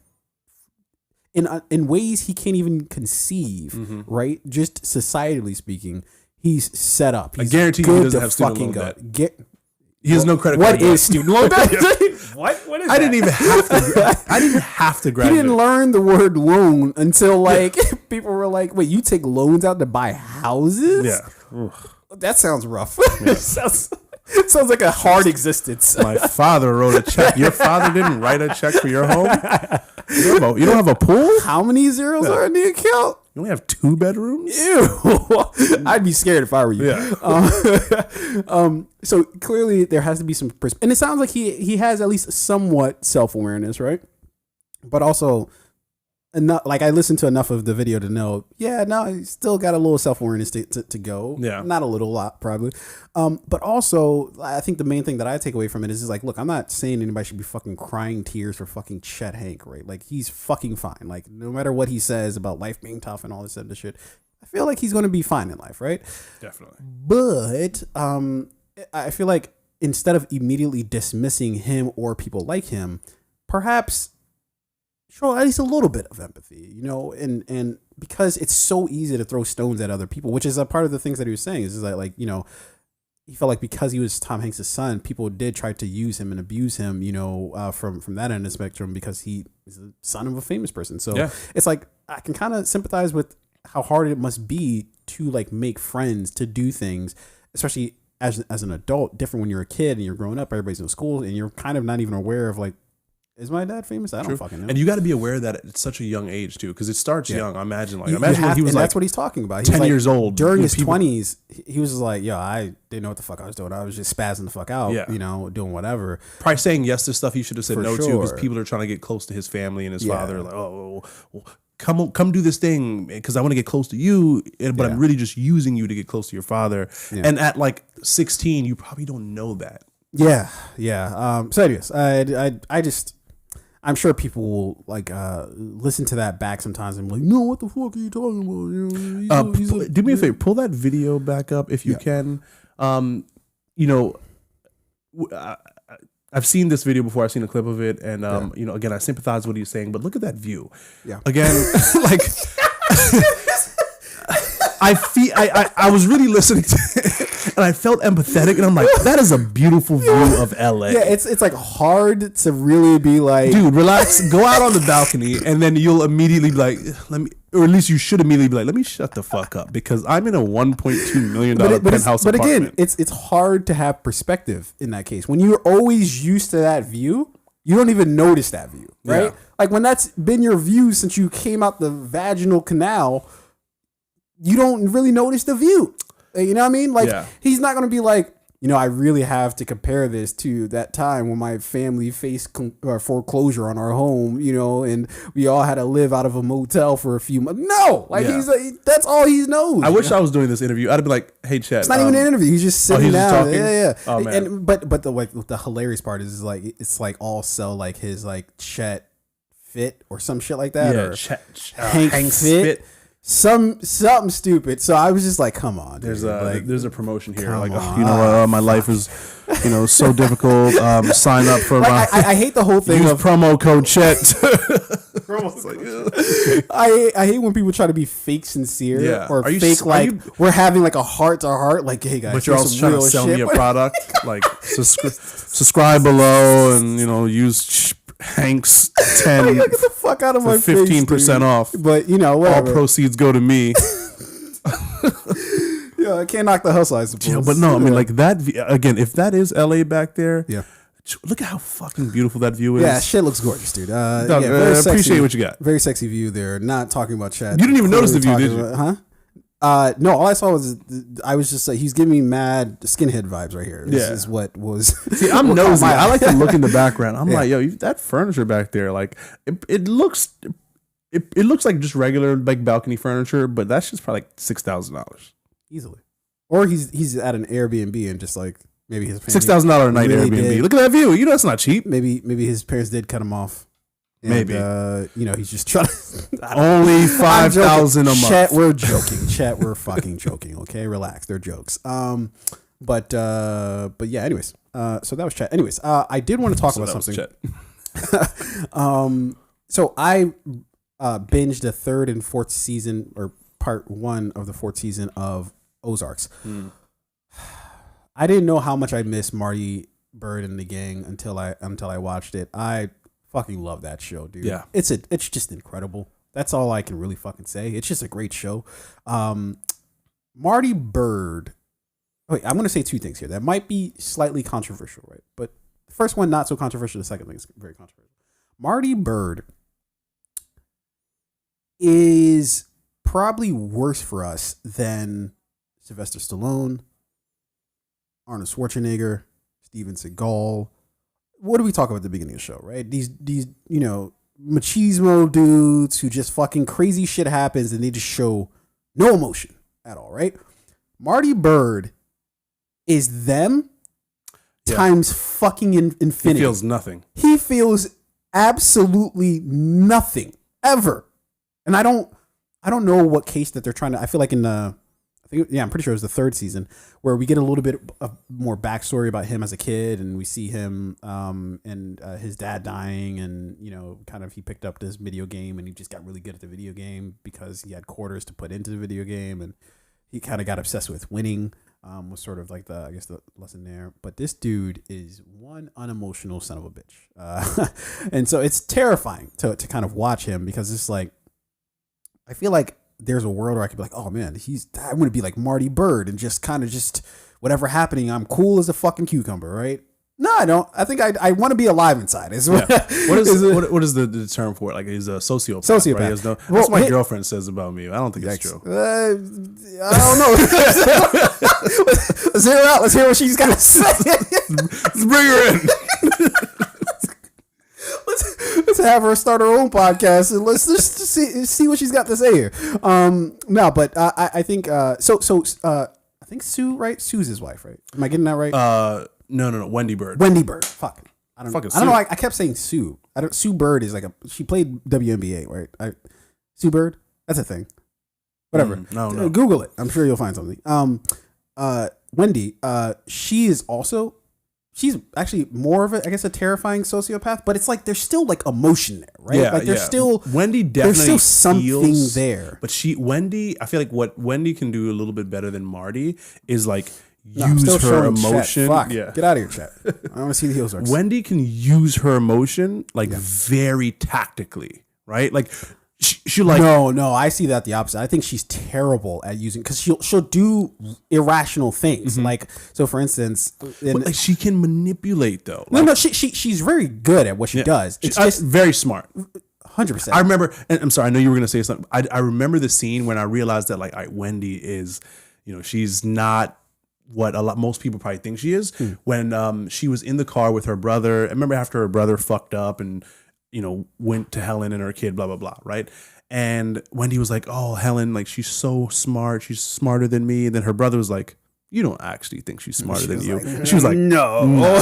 That's when like you knew that Wendy is very aware of the decisions she's making, whether they're good decisions or bad decisions. But either way, I think she's very smart. She's very tactical. She's emotional. Sometimes she acts on emotions, but she's smart enough to like have somewhat of a plan. In the end. But oftentimes she causes the thing that she has to like fucking plan her way out of, and it's just like, well, if you didn't. That's why I'm on Marty's side. How she handled this whole thing with Jonah, where she's like trying to get him arrested and shit. It's like, what the fuck did you think the reaction was going to be? That he's going to come back and like you guys will figure out how to work it? No, he's going to hate you for the rest of his fucking life. Like, I feel like that's like the kind of the one of the lessons to be learned. There are many lessons to be learned on the Ozarks. One of them is, people aren't always rubber bands. Like, once you start stretching them out a little bit, sometimes they snap and never fucking come back, dude. Like, sometimes it just happens. Where'd you get that from? People aren't rubber. Did you make that up? Was that? I don't know. I just said it. Was it good? Did it sound like a bar? That was great. Oh, shit. Hey, yeah. Give yourself a do audience sounds. I thought you may have like read that in a book somewhere. That was beautiful. That was poetic. You just made that shit up. I don't know why I said delusions, but yeah, I don't know. That was fucking great. People. What? Yeah, listen. You need to cut that clip out and then post it to like your own Instagram. Well, now you're giving me the Wendy Bird treatment where I'm like, oh, I'm smarter. Like, no, really though, that shit was dope. Please continue. So she. It doesn't seem like she's like, oh, and this is the same thing with Walter White, right? Like, I do everything for my family. I do everything for my family. He's like, nigga, you ain't doing shit for your family. Like, this is all you. Like, you just want this shit, And that's the way Wendy is. It's like she's basically been the not necessarily a housewife, but she's played the backseat to Marty for a number of years. So it's like now her time to like fucking shine, right? Like, now it's time for me to get my own shit. Like, fuck you and whatever the fuck you got going on. You going off and creating your own plans and then telling me on the back end, no, this is my shit to run.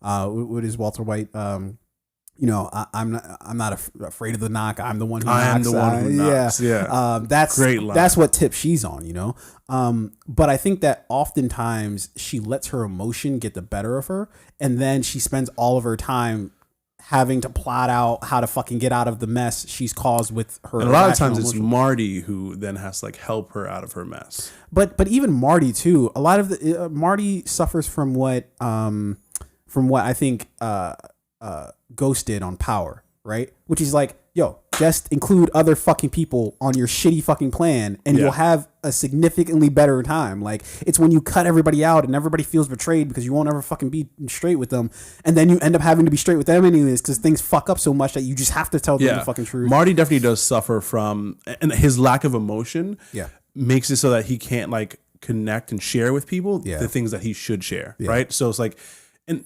he thinks he's smarter than everybody. It's been a couple times where he actually has been honest, like where he was honest with the agent. Who, I'm not gonna lie, dude. Which one? I know she's supposed to be the good guy in this, but also it's like, I don't mind if you get roughed up a little bit, like Maya. Maya. He was honest with I forget the woman who originally owned like the Blue Cat Lodge or whatever. He was honest with her, and then she kind of like therapist. Fucked her. Yeah, the therapist. Got a McLaren out of him. Like, yo, what the fuck? I adored how they played those scenes with the therapist. How she was like, great. Oh, well, Marty, how do you think this makes Wendy feel? Yeah. Or like how she's like, you know what? I I don't know if it's enough. Just hearing everything going on, my position is kind of changed. And then fucking Hella was just looking at her like, all right, we'll see how this ends. The therapist is great. For sure. I love that. But again, I think Marty's problem is like, he knows he's smarter than everybody else. Yeah. Right? That is his fault. Yeah. And a lot of times, like, smart people can do very fucking stupid things because they believe they're just that smart, right? That they think that they're smart enough to fix everything, and they don't realize how much, no matter how good you are, it's like any team sport, right? No matter how good Tom Brady is, the receiver still got to catch the ball. Right. So Tom Brady needs his wide receivers to catch the ball in order for him to be great, right? And so the great leaders elevate everybody and not just themselves, right? Exactly. So Marty is definitely, I would say Marty clearly is not a good leader. I think Wendy is, but she just, it's like too emotional. Poorly. Well, it's not even too emotional. It's misguided, right? Like, so she wants power. I think Wendy's overly ambitious. Power. Yes, and that's tough to say, right? We like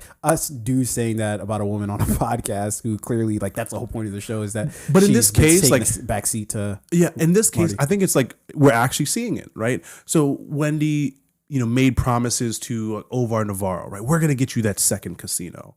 And she did. Yeah, it's like, they could have got out. That invited the FBI audit in. Right? Yeah. And Wendy, then now she's making more promises. Now we're going to get you that horse ranch. We're going to get you this other thing. We're going to do this other thing. She keeps, because of her ambition, is making her say yes to things that, like, Marty just keep telling her, like, no, say no, say no. Yeah. She keeps saying yes because she wants to be. Yeah, she wants to beat him. She wants to win. When Navarro was like, Marty is just like me.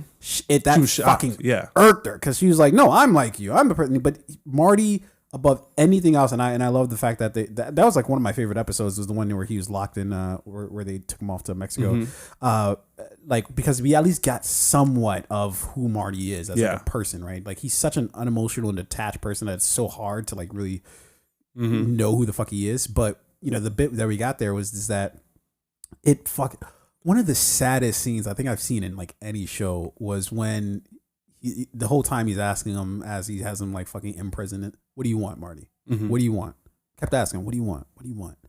Fucking, the most powerful question too. Because we very powerful because we often don't really stop to think, what do I actually want out of this thing that I'm doing, right? We just kind of do because no, we either lucked into not luck, but we either stumble our way into the thing we're doing, or we go after it for a reason that we haven't really quite processed yet. Yeah.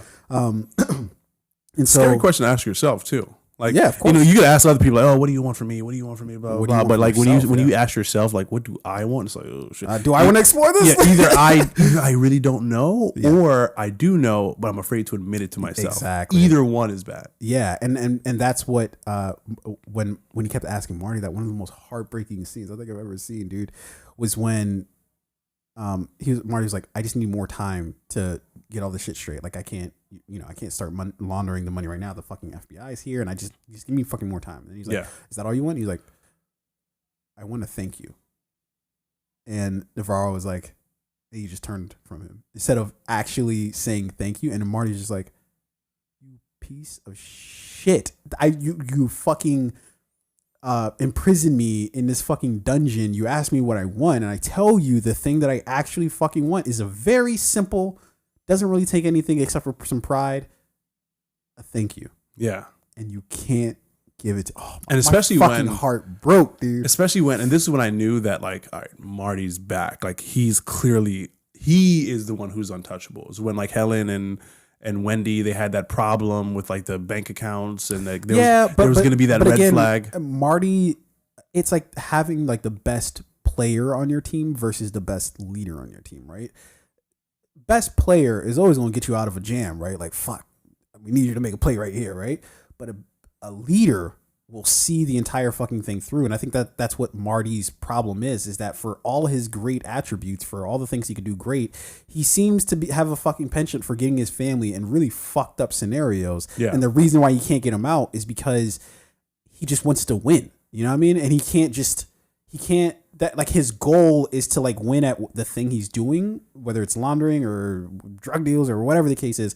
His goal is to win at that, not to like winning for him doesn't equate to like getting his family out. Winning to Yeah. him means I solved this problem that somebody else had. Yeah, you know, solve the problem. being useful. Like, I'm clearly the one who's like, I'm the best at this. Yeah. And then I think then he'll be ready to leave. Granted, I do think Marty's at the point where he does want out. But I think I think so. I think if he could, he would leave. Yeah, But Wendy freaks him out. I do think Wendy has gotten the family so insulate or so ingrained into like Omar Navarro's business that like now Marty's like, there's no way out of this. Yeah. So we just got to be. I just have to keep beating it. So the second thing I was going to say to that is that Wendy and Marty might have one of the all-time greatest love stories of all time. Follow me here. So the whole premise of the show started with Wendy cheating on Marty and Marty recording it and watching it at work like a weirdo. And then we just sort of see how their relationship unfolds, how he just really kind of is detached and aloof, you know, when it comes to everybody, but kind of her specifically, and how she sort of reciprocates that, right? That she's kind of just like, all right, whatever, you know, I fucking cheated on you and I kind of just don't give a shit. Yeah, and definitely doesn't. And then it kind of snowballs into this whole like we're laundering money, we're doing all these illegal shit, and how she kind of like is buying into it, and then she's like, yo, I want to be the El Jefe now, you know, like, but through it all, they've basically stayed together, and whenever they really fucking need one another, always there. Never have I seen them one time be like, nah, fuck that. Like, you know what I mean? Like, through everything. They've fucking fought and fucking hate each other, but they keep coming back to each other. And I don't know about that. Okay. I need your evidence. When Omar Navarro had Marty in the cellar in the basement, right? Yeah. When Marty was in Mexico. Yeah. When Wendy asked Omar why he let Marty go. Mm-hmm. And that, you know, Omar was like, because he's just like me, right? I do think Wendy was not just shocked by his response, but Wendy was also surprised that Omar let Marty live. Because I do think that was somewhat of a out for Wendy. Like, if Omar Navarro kills Marty, then I can run the show. And, you know, now I don't have to feel guilty for like leaving him or for getting him killed myself. I do genuinely think she was, and you could see it in her face in that episode. She was surprised to see Marty, as if she expected to never see him again. Yeah. And her surprise wasn't like, oh my God, you're back home. Like, this family needs you. I love you. I'm so happy you're back. It was, I'm happy you're back. I also didn't think I'd ever see you again. So I think both things can be true. I think that she, just like we were talking about earlier in the episode, or you know, in this on the podcast, I think she compartmentalized, right? So she can compartmentalize how she feels about Marty, separate from, well, what are the implications from the thing that is happening now with Navarro, right? Like he made this play, which is an odd play. Like, if he kills him, like, all right, fuck, what am I gonna like go down to fucking Mexico Rambo style and try to like rescue him? Like, no, bad idea. Nothing you can do. You know. So it's like she kind of just had to live with whatever the result was. And there was one time when she broke down with her brother Ben. She was just crying, just sobbing. It's one of the only times I've seen her just hysterically. You know, for as much as we say she's emotional, he's actually not all that emotional, right? Emotional compared to Marty, I suppose, is perhaps the correct way to say that. But I think that one of the other reasons why I think that they have one of the all-time greatest love stories is because, so with all of her ambition, right, that Wendy has, right, she both knows that she needs Marty, and for all the things that Marty's trying to accomplish, yada yada. And I'm not even really sure exactly what Marty's like. I don't know what his goal is. I guess it's, like I said before, to win, but I don't know. Like, I don't know what the fuck. Marty's a fucking mysterious character that I both love and definitely hate at the same time. But he knows he needs her to a large extent, right? I thought they were going to break up at the end of season 2, but then they just end up paying off a therapist to try to you know. Now, would you say he knows he needs her now because of, like, I feel like a lot of the decisions she's made has made it so that like, yo, we have to work together. We need each other to get out of this situation or to survive the situation we're in.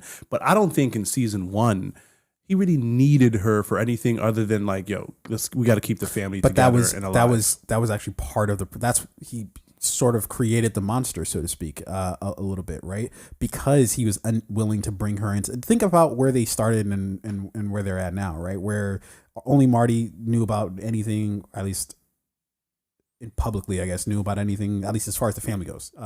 He was the only person who knew about anything, and he would all handle Larry. Now everybody's involved, right? They got Charlotte going, fucking what's their son name? What's his name? What's his name again? It's kind of starting to become a little bitch too. It's like, who's the worst son, him or Tariq? No, he's actually like. No, I get how he is. Yeah. Tariq, I didn't fucking understand. Like, it's like, yo, Tariq just like, it was like a switch went off with Tariq where it's just like, I hate everything my dad does ever. And it's just like, Tariq was like, you lied to me about something you clearly should have kept from me. All the people that Ghost is fucked with, you probably fuck with Tariq probably the least, right? Yeah. And like, you should have killed Tariq for real. Like in the beginning. If Tariq was my son, I'd have killed him. That's just dark. like Kanan killed his son. That's dark. What? Kanan? I did Kanan kill his son. Oh yeah, he did kill his son. Because Kanan knew he was a bitch. I could never do it, dude. I could never. Never. I couldn't pull the trigger, but it's like, you do it. Wow. So like, okay, and we'll spend like 2 more minutes on this because we've spent too much time on Ozarks. But for when it was a hard decision for Wendy to basically give up Ben, her brother, and that's clearly what her son is. And I gotta find his name. I'm not gonna be like Jonah. Yeah, I said it earlier. I don't know why I immediately forgot it.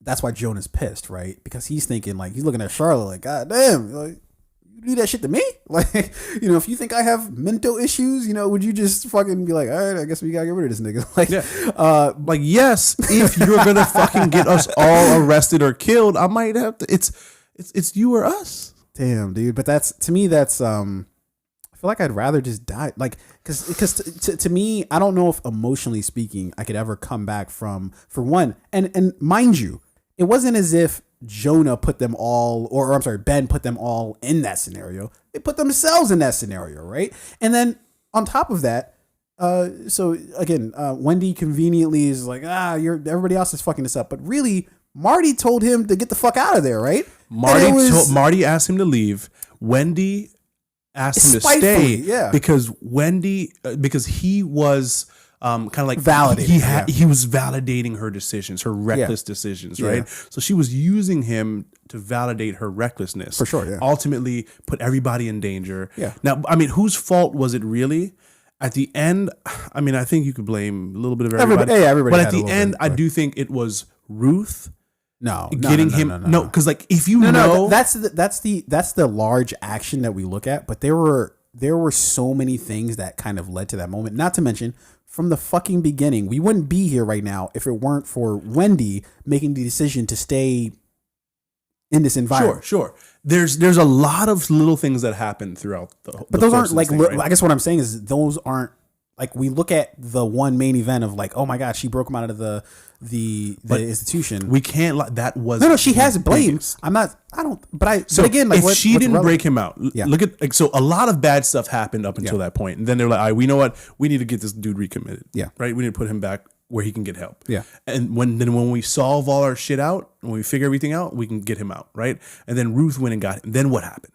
Then he went to Helen. Yeah, I'm not saying that. Now, I'm not saying that she is blameless. Clearly, right? Clearly, she has a part to play. Most to blame. But no. Because then it gets into an argument. 50% Ruth, 25%. No. Marty, 25%. Absolutely not. But that's not even the point that I'm trying to make. The point that I'm trying to make is that there. I don't even remember the fucking point I was. What were we even talking about? Them being the best couple ever, the greatest love story of all time, which I don't know where that is one of the greatest stories of all time. This from? No, it's one of the greatest stories, love stories of all time. Better than The Notebook? I think so, dude. The Blue Shutters? I don't really like the. Yeah, I know.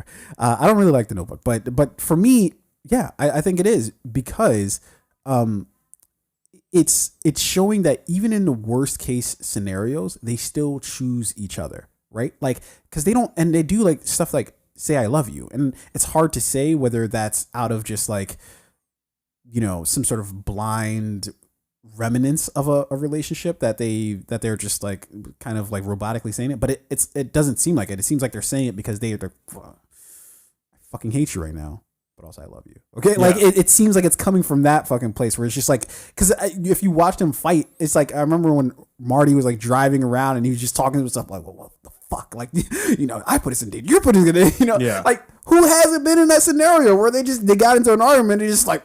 Oh, like honestly, I'd fucking hire Hitman right now, like yeah. But it's just like, but it's still love at the end of the day, and I think that's why to me I look at their relationship in kind of awe, because as chaotic and fucking toxic as it is, they've always got each other's in the darkest of scenarios. Yeah, they've got each other's back. I don't think this is a love story at all. Okay. I think I'm sorry. Go back and rewatch it, man. I think pick up on some different stuff. This is a partnership, right? It's like where two people realize that, like, all right, we've built a life together. We need each other more. They could sell each other out like that. People focus on love too much in relationships, like as if that is all that matters, right? Like when you look, I think we talked about this, right? The 5 things, right? For me, it's like there's love, and I think they do love each other. Just because someone cheats or someone lies or someone does something wrong, you don't stop loving that person. So they have that. Do they have communication? No. Do they have trust? I don't really think so. I don't think they. I think when their lives are on the line, what better time? Sure, but if I can't trust your decisions when you leave the house, if I don't trust, are you gonna fucking Wendy's taking phone calls from Omar Navarro at the dinner table, going in the garage and shit? It's like I can't. Marty had to tap her phone. That's how much he doesn't trust her, right? No. So I'm not saying that they don't have like a fucking very chaotic, toxic relationship. That's not what I'm saying. I'm saying it's one of the all-time great love stories from the fact that they, through all of that, somehow, some way, they still love each other. Because going through all of that, the number one thing that would, if you isolate any one of those things, whether it's trust or loyalty or whatever you want to call it, right? Whatever the 5 things are, right? If you go through any one of them and say, okay, they're fucking up here, and right, like of all those 5 things, right? Yeah. But then when you get to the fact that they're still somehow still in love with each other, come on. So? What do you mean? So what? One of the all-time greatest love stories. Again, you don't stop loving. I said love stories, not one of all the. I did okay. Here's a misunderstanding. Here's a misunderstanding. One of the all-time greatest love stories, not one of the all-time greatest relationships. Is that fair? That's a bit more accurate, but like when I think about love stories, I think of like real love, right? Like what is real love? Like when about to kick some Mary J. Blige. We may have like gone through things in our relationship. We still have each other's back. We've turned the corner. Like we respect each other. We love each other. We trust each other. We have each other's back. Like we can rely on each other. We have more than just love, right? That's a true love story to me. When only thing you have is love. That's not a love story. That's a tragedy. But again, you're conflating the two, right? You can have a love story without having a great relationship, right? But I'm not saying that the relationship is a successful relationship. Clearly, a toxic love story. I'll give you that. They do. They definitely. I would agree with that. It's a tragic love story. I can give you that. Tragic. I feel like it remains to be, well, definitely for everybody that they fucking killed or to have died from around them. Definitely tragic. If my wife fucks somebody else, if I can't trust her, we don't communicate well, we're not even having sex. This is a business relationship. We are partners. But I think that's why I'm saying it's one of the all-time greatest love stories, is because if you can take all of those things and you still can like look at the other person and be like, I still fucking love you. How is that not one of the greatest love stories of all time? When you can do all the shit that they've done to each other. He's tapped her phone. She knows it. She's gone behind his back and done some shit, right? Like cheated on him, right? Like he's repeatedly put her in harm's way or put the family in harm's way, right? But when they can still fucking look at each other and say, I still, and it's not. That's because you don't stop loving somebody. And it's well, Yeah, no, you do. Even you do. Even when people, so yes, you can stop maybe loving them as like maybe you don't love them as much, or maybe some after time you no longer are in love with that person. You like love them as a human being still, but you no longer in love with them. But like people think just because you went through a breakup or you had a fight, you don't really stop loving somebody. So that's why I don't believe love is like the important element here. But so they do all those things to each other, right? They have a very toxic relationship, right? But they're I wish I had a better way of articulating this. Like they're destructive with each other, but to a point, right? It's not like fucking they get in a fight and they start throwing things at each other and they're like, I fucking hate you, and like all this other stuff, right? It's always just like it's basically just like they're trying to like one up each other. They're just trying to like be better than the other person, right? It's like, oh, Marty thinks he's fucking smart. All right, well, yeah, it's like Kim and Kanye. I'm sure they still. No, I'm sure Kanye still loves Kim and Kim loves Kanye, but no, not that. I don't think everything else is Marty's sending a truck full of roses. Yo, and it's fucking hilarious. We're clearly going to change subject now. Cocaine is what he said. Probably. Heroin. Yeah. There's a picture going around of a dude like.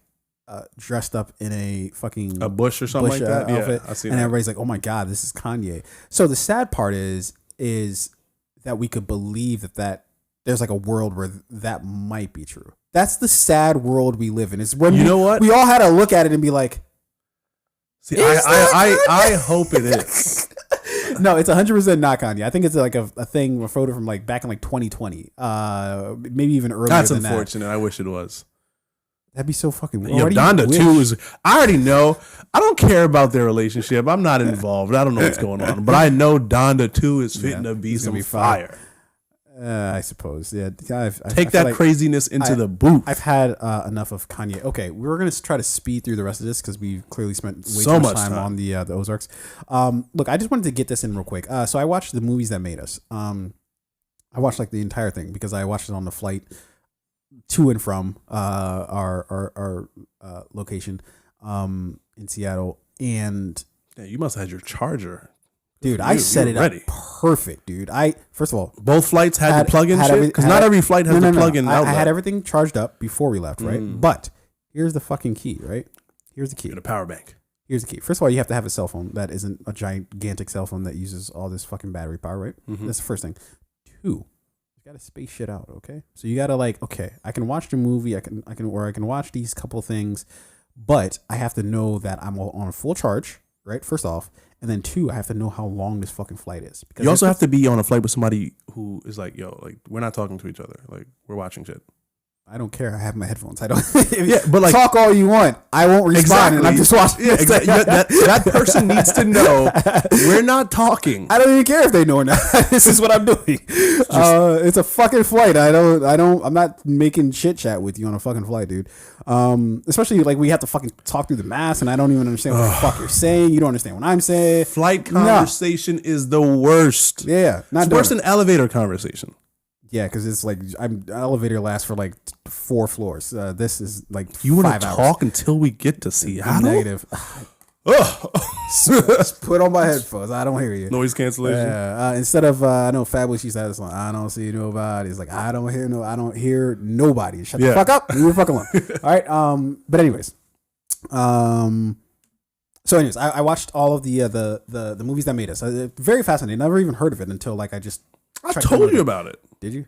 Yo, many times. Definitely didn't check in with that at all. Did not write that in my list of things. I be dropping gems. You gotta either text them to me or you gotta I have to have it like written somewhere. If I don't, then I think I mentioned it here on the podcast. We should do that for like the podcast. We should start like movies that we did watch, movies that we should watch. A list, and then kind of just like go through them as we sort of go. Yeah, put that on the next card so we remember. We actually do it. But anyway, continue. Movies that made us.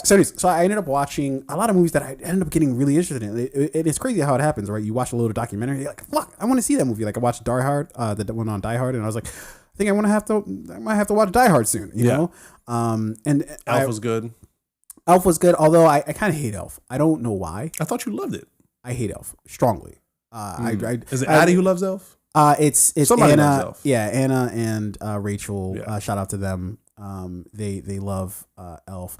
I detest it, and I don't know why. I don't know what It's not that good. I missed the wave of it initially, and so I didn't discover it until like somewhere in the teens, right? Somewhere 2012, 13, 14, somewhere around there, right?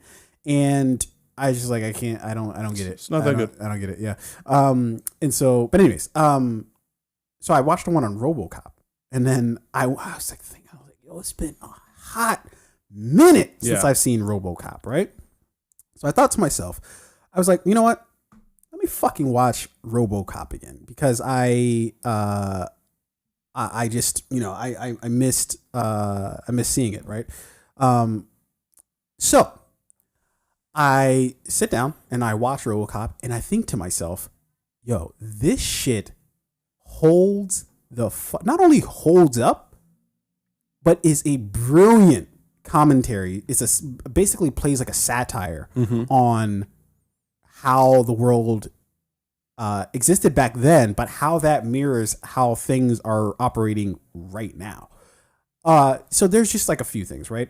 So for one of the reasons why I think not only just the first RoboCop, but like the whole series, it's a great trilogy. People don't like number 3. I actually happen to love 3, not just because he had a fucking jetpack, but because I don't know. It just for the commentary that I felt like they were trying to make, not necessarily what they actually did end up making, but for what I thought they were trying to do, I thought they still did it well enough, right? Not great, but still well enough. But one thing I love about this series is that it's just utterly ridiculous, right? It's preposterous. It's fucking giant ass robot who used to be a man, but now fucking has his mouth uncovered and is like talking like he's a fucking robot, right? Utterly ridiculous, stupid in all facets. Like the violence is way over exaggerated. And clearly over the top. The comedy is clearly like over exaggerated and over early the top. 90s comedy. Yeah, for sure. Yikes. Like they had like the melting like toxic Avenger dude who just fucking comes in. He's like melting and he's like, I'll buy that for $1. Yeah, I fucking love it, dude. I do love that. It's over the top, dude. It's over but it like knowingly over the top, not like we're being serious. There was a bit of theatricality here. Yeah, it's like it like knows itself, Yeah. right? So I fucking love that. And then like the things with like the news reports, how like the news anchors would like fucking they would be saying like the most horrible shit, but with like a straight face. Yeah, Almost 4 like children smiling. die in a car fire this And then morning. they in Detroit. immediately It's like, just move on to like the other, and that's how I feel when I fucking watch the news, right? Like and the way they shot that I thought was brilliant. Usually when they do like news shit in movies, I like it. I don't feel like they quite like get the actual you can nature of it. take excerpts from RoboCop and apply it today. Like back For then, sure. it was like 4 school. Now it's like 12 children died in a school shooting. Just like the most ridiculous shit. And then they cut to the next thing. Yeah. Something going. Bitcoin is in up. It's Hawaii. Like, and it's like, yo, did we just like there was another school shooting? Like, yo, there's one every day, and it's as crazy as this movie seems. Yeah, which clearly I think we can relate to right now. But then as well, so like a small thing of how like they had the ED 209. So basically it's just like the bigger robot that they were basically sticking on RoboCop, and like the comedy in it of like they spent all this money, they've got this big fucking robot looking thing that can fucking shoot everything and do everything except walk down steps. It can't walk down. Something that. very fucking simple, right? You spend all this it's how can you create that like that's fucking hilarious, right? To fucking have this ginormous thing that costs fucking millions of dollars and it literally can't do something as simple as fucking walking down steps. Hilarious. But then the thing that I feel like the crux of the reason why I think it really holds up and is just so indicative of our time now is it talks a lot about corporations. So you had the OCP, right? Which was sort of like the sort of Apple / Microsoft / Google / the tech all the conglomerate. fucking everything that we fucking hate, or that we look at as like corporations and just or Exxon Mobil, like all these things. It's just fucking all of that wrapped up into one, right? And so it shows us how corporations turn people like literally into machines, right? How they came out with not only RoboCop but like all the other iterations of RoboCop that they were like, this is a better RoboCop, and I think they did that in part 2. I can't quite remember which version of which one of the trilogy that they did that. I'm pretty sure that was in part 2, but they had like the different RoboCops, and then they were growing crazy because they would discover that they were like, wait, I'm a fucking robot, and then like shoot themselves or some shit. And then what was hilarious about that as well was how the corporations would react. How like one of the robots could like self-destruct, who was like a half human, half robot kind of thing, right?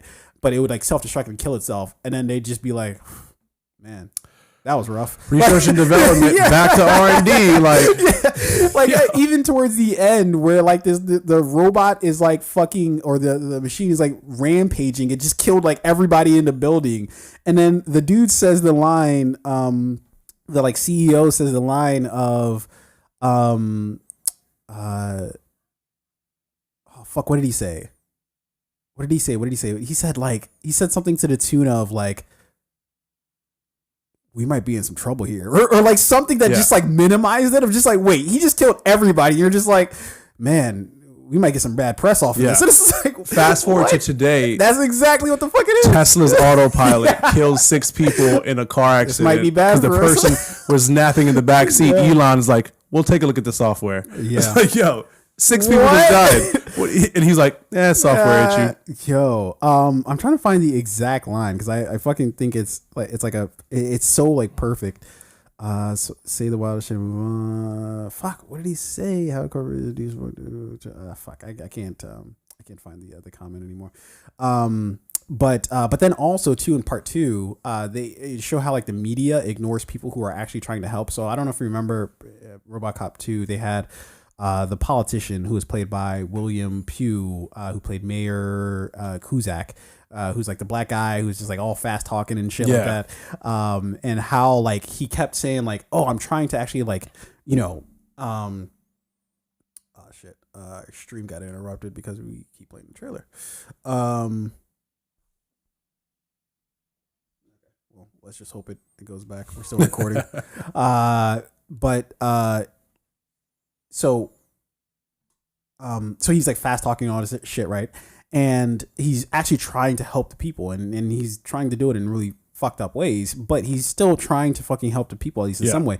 And like the media immediately ignores him and runs to the CEO who just got killed, who just got fucking half the building murdered, and is like, hey, what are you gonna do next? Or like, how do you feel about this? And it's like, wait, like why? But that's so indicative of our time right now, where the media doesn't give a fuck about shit that can actually help people, and instead will gravitate towards literally anything else that's even a sliver of like, oh, well, will this get us clicks? Will this get us likes? Will this get us whatever? And it's like they don't really give a fuck about helping people. It's about ratings, because it's like, oh, here's like a healthcare thing that like is, put 50 new families into homes this month, and it's like, that's not exciting. Yeah. What is exciting? This fucking NFT just sold on this NFT of a bathing ape beating its dick just sold on Pornhub. Is that what it's called? Bathing ape? I think it's called Bored Ape. Bored Ape? Yeah, okay, and they just dress them up in different shit, and people are buying it for like hundreds of thousands of dollars. Yeah, dude. Media doesn't give a fuck. I think, let's say like I was put in charge for like a year, right? Like, I think holding journalists and the media accountable would be like one of my number one things. It's like, these people cannot keep telling like straight up lies for the sake of like, news should be actual real news. And it's funny how a movie from, what was this, 80s, early 90s? 87 is the year I was born. 87. So it's funny how a movie from 87 can still very accurately depict how our media is today. I don't think it does depict how, or I don't think that was the intent to project out to the future. I think they were showing how the media was back then, only we were paying less attention to, we just thought, oh, it's just some funny ass shit on RoboCop. True. But yeah, it's actually how the media has basically been operating the entire fucking time.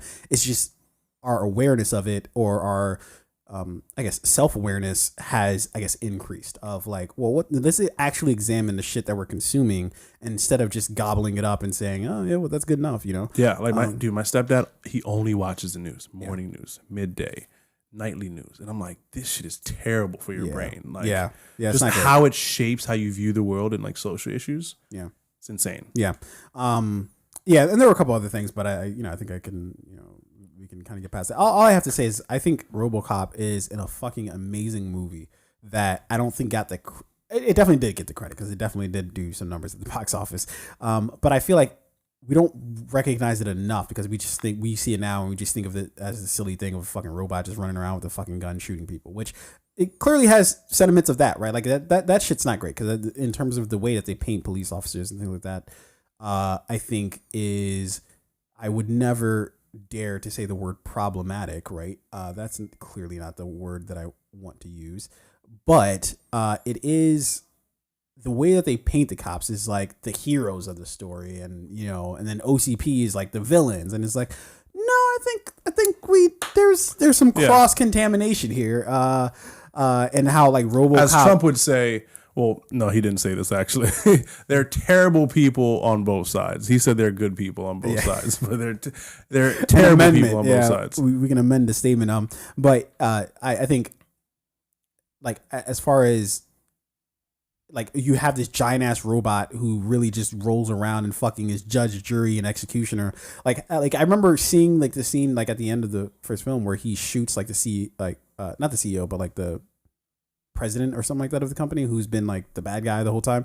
He like shoots him and he falls out of the window. I was like, wait, what the fuck? Like he was a dude who was unarmed and he just shot him and he falls out the window. We're like, oh, that's a good guy who just did that. Like we're like, wait, that was murder. But it was exciting without actually even having like, I guess he had a video of him or whatever. But it's just like, yo, he didn't have a trial. There weren't like he didn't get to do any like.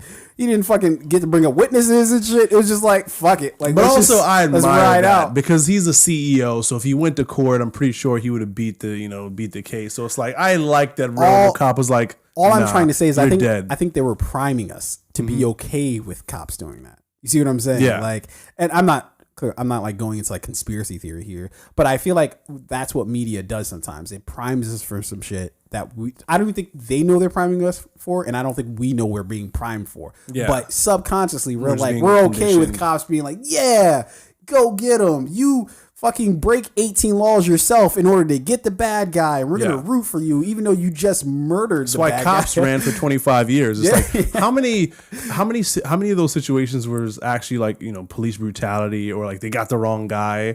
Like on the show Cops, they never really showed what happened afterwards. Like no. This person follow up. Yeah, this person's driver's license actually wasn't expired, and they actually did have valid insurance. Yeah, but the cop beat the shit out of them anyway. Yeah. That's all we showed on TV.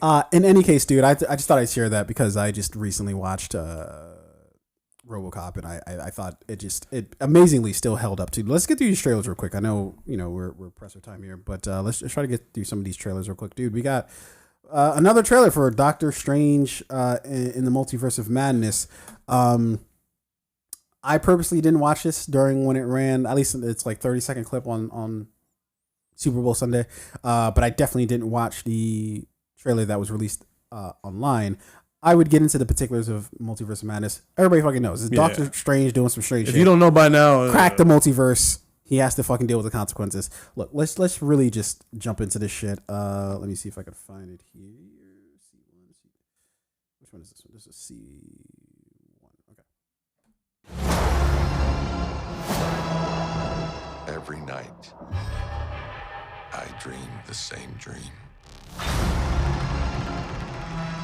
And then...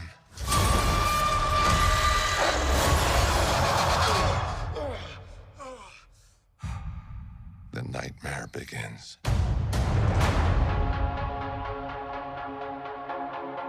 I did what I had to do to protect our world. You cannot control everything, Strange. You opened the doorway between universes, and we don't know who or what will walk through it. Wanda, what do you know about the multiverse? Viz had his theories. He believed it was dangerous. He was right.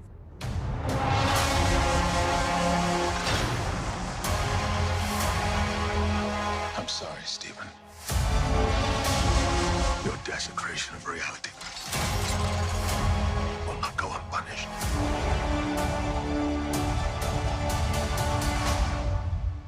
We should tell him the truth. Oh shit! Is that Patrick Stewart? Yep. That looks weird as fuck. Things just got out of hand.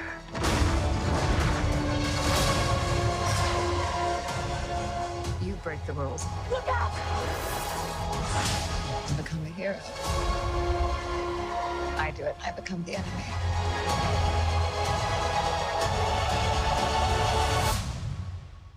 It doesn't seem fair.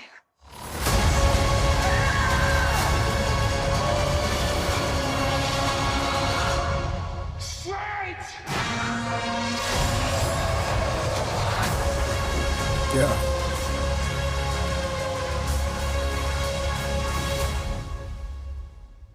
Dude, this shit looks wild.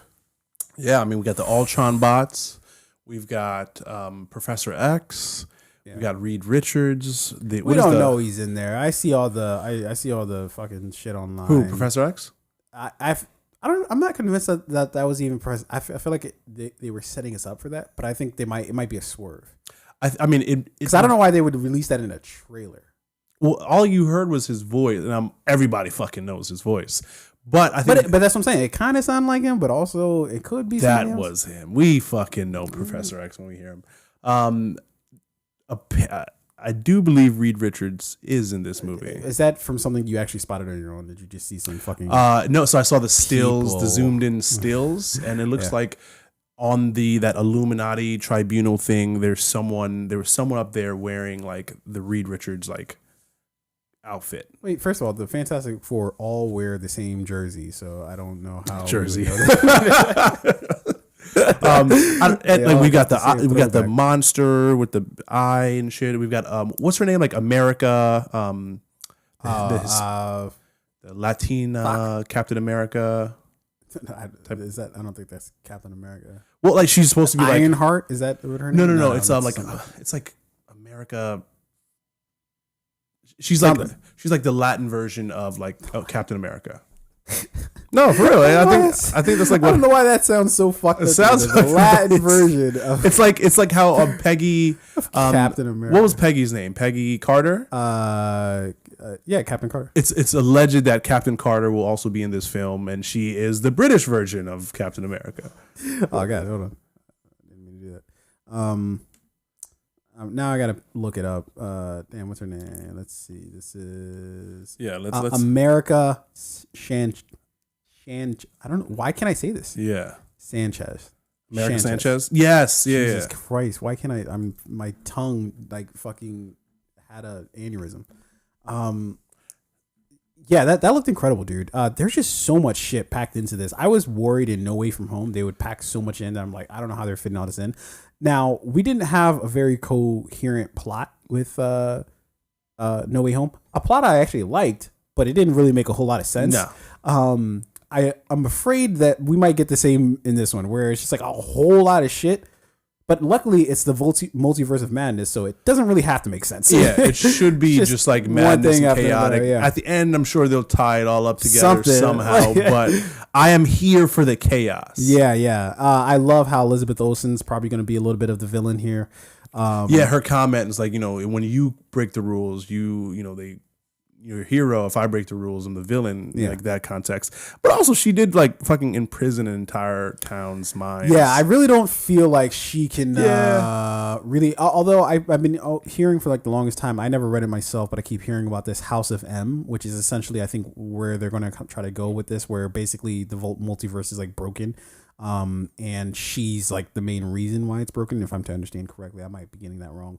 But I think they're following that storyline, and if they do, I think that we either might see different versions of her, or even like the main universe that we know, we might just see her go dark. Which I'm kind of. Yeah, I mean, we saw two different versions of her in the trailer, and it looks like she's going to be like battling herself, maybe in some way, shape, or form. Yeah. I'm getting pretty tired of her character. Like, I remember how you always get tired of the women characters. What? Name one man character you've gotten tired of. Like it's in the MCU. MCU. Yeah. Fucking Thor. I think like Thor 2. Tired of Thor. Yeah, like he's just running No, around. no, in you space doing you shit. didn't like one of his movies. The whole movie was trash. Okay. Iron Man 3 was trash. Okay. But you didn't get tired of the characters when I'm trying to say. Vision, like You got tired of Vision? yeah, He like was weak as shit. he was weak as fuck. It was useless. I got tired of. I do not enjoy as much as I love Mark Ruffalo. I do not enjoy his version of the Hulk. Yeah, I kind of wish we stuck with what's his name? I wish we stuck with. Fucking the guy. He went to Wild Lake. Edward Norton. Edward Norton. Yeah. I didn't like his version of Hulk either. I prefer Eric Bana. Ew. Give me Eric Bana back. The movie is so terrible. I can't even accept the performance. At least his Hulk. I was know like, he's a great performer, but also that movie. At least shit. Eric Bana's Hulk was like, yo, like I can control it, but not really. I'm gonna fuck shit up. Yeah, I don't remember the Hulk getting exponentially bigger with each fucking. Oh, somebody hits me with a missile. No, but he in the comic books too. The angrier he gets, the bigger he gets. But like Edward Norton's Hulk, the whole time he's, I don't want it. I want to get rid of it. Like I'm gonna make some juice and get rid of it. Fucking Jon Snow. Edward, I don't want it. Yeah, Edward. Mark Ruffalo's Hulk. It's like he's like, oh, like. Now I'm one with it, but I'm like this nice guy, but when Thanos is here, I don't want to come out. Eric Bana's Hulk would have been like, Thanos is here, I'm gonna fuck him up. But anyways, Doctor Strange in the Multiverse of Madness looks dope as fuck, dude. I can't remember being aside from No Way From Home and arguably like the Matrix Resurrections, this like interested in lately in terms of like even the Batman that's coming up. I'm pumped for it coming up. Yeah, but I'm not like interested. I'm like, oh shit, like what's going to happen? Like you're not interested in like the story and like I think I'm saying the opposite. Like I am very interested in the story for Batman, but I'm very interested in what's going to happen in terms of who's going to be in it, what's going to happen. Like the plot is kind of like immaterial for Multiverse of Madness, and honestly for No Way Home.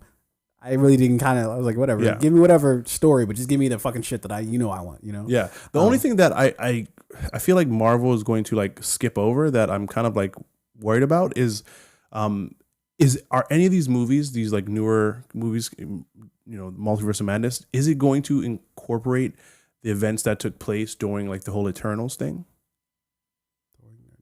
Eternals took place after Thanos, so yeah, after Thanos, but before No Way Home. I don't know. I'm lost, dude. What does that mean? So it was after Thanos, right? And the blip happened, and then they wished everybody back, right? Mm-hmm. But then what happened in No Way Home? The most recent Spider-Man. Which one was it? No, I mean like what happened that like they would say had like did something like in the Eternals. Like, are you talking about multiverse stuff or like what's the big event that happened in No Way Home that? Other than I'm talking about the big event happened in the Eternals where the fucking celestial being was coming out of the earth and it was going to destroy the earth. Oh, I think they like just shoo that away as like I don't know, that happened over there. But it happened everywhere though. It's in the fucking earth and it was coming out. It happened in the Atlantic Ocean. I don't know. In New York, apparently, in New York they're just like it didn't happen in New York. I don't know. So I don't like how like No Way Home ignored the events of the Eternals because those were significant events. Like the world almost just ended. Like Thanos. I don't like that shit because Thanos they deal with their own shit. Thanos removed eliminated half of the population in the universe. Right. This thing was going to destroy all of Earth. So no, in No Way Home, it was like you just had like 5 recluse fucking dudes, and then honestly that was Strange's fault with the multiverse, right? They had their own other shit. They had a Celestial come out. They couldn't fucking worry about fucking Electro. Like there's a fucking thing. If I'm coming out Spider-Man of in No Way Home, I'm like, yo, you guys do whatever you want. Like there's a fucking celestial being that just almost came out of the earth and destroyed everybody. Like I'm gonna take some time off. Nah, man, he couldn't get into college. He's got other things on his mind. Earth almost got destroyed, and it's like, but did I get accepted to Brown? No, I guess I got to go to Yale. All right, let's jump real quick. Chet Hanks is like, yo, your life's not that bad. Chet Hanks is like, you think your life is bad? Look at my life. That monster destroyed my view of L.A. Its hand is sticking out of the earth. Now I've got to slum it with the ordinary views as ordinary people. What am I staring at a parking light? Ew. Now I've got to move into another $1.3 million apartment. A better view. I had to pack a box yesterday. What the fuck? Yeah. All right, let's check out the trailer for Nope. It's the latest from Jordan Peele. Details about this are a little sparse. The residents of a lonely gulch, I believe that is, in inland California, bear witness to an uncanny and chilling discovery. I gotta start vetting these synopses.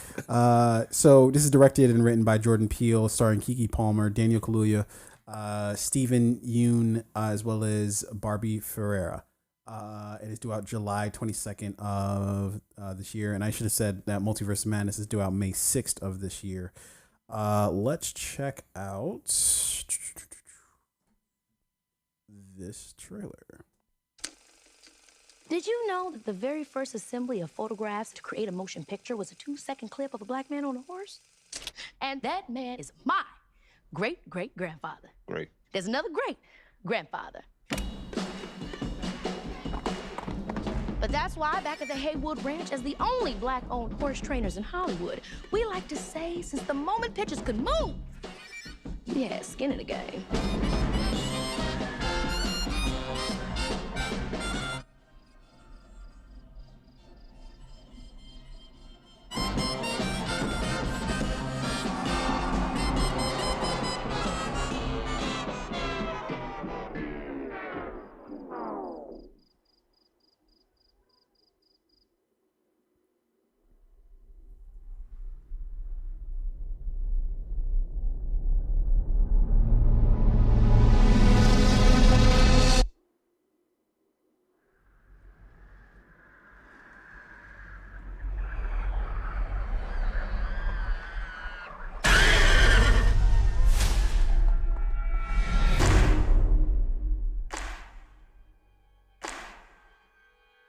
What's a bad miracle?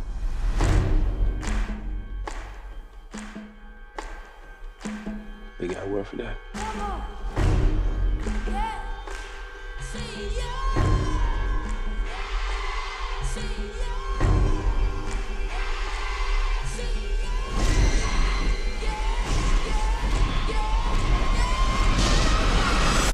Yeah, nah.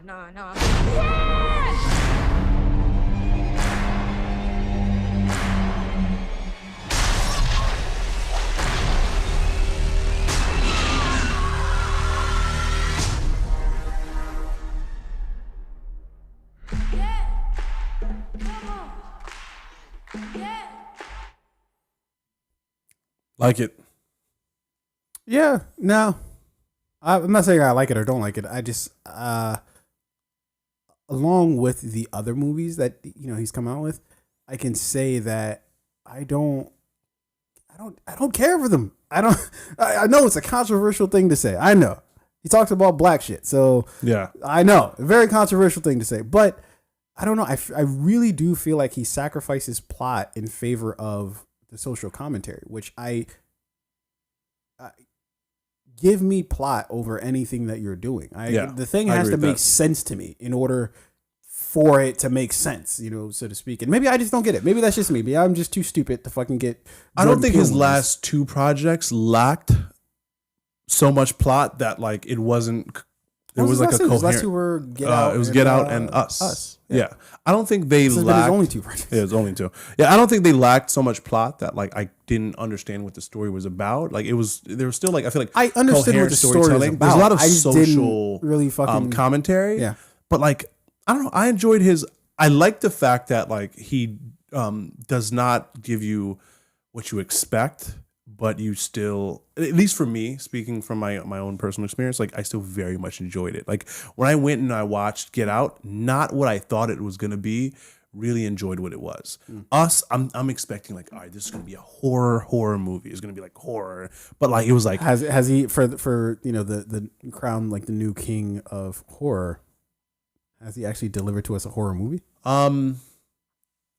Not what we've come to expect as horror. So yes, I suppose there's a world where you could say because of the social but to like commentary, answer it your feels like a question, no, I don't think I wouldn't crown him the king of horror at this point. I think he's given us two very good projects. I really enjoy them, and like this looks like yet another one that's going to be dope as fuck. I don't know what the fuck that was about. Me neither. There's a thing in the sky, and that's why, like, because like right now I'm thinking it's these are aliens, it's a UFO, right? But like I feel like it's gonna be something else, something like very different. Floating Donald Trump or some shit like that. Maybe a new Tesla and fucking Elon is just fucking everybody up. Did you like just get some Tesla stock? It's on autopilot. It's just we're all dead. In other news, yeah, I don't know, man. Obviously I'll go see the movie, but I'm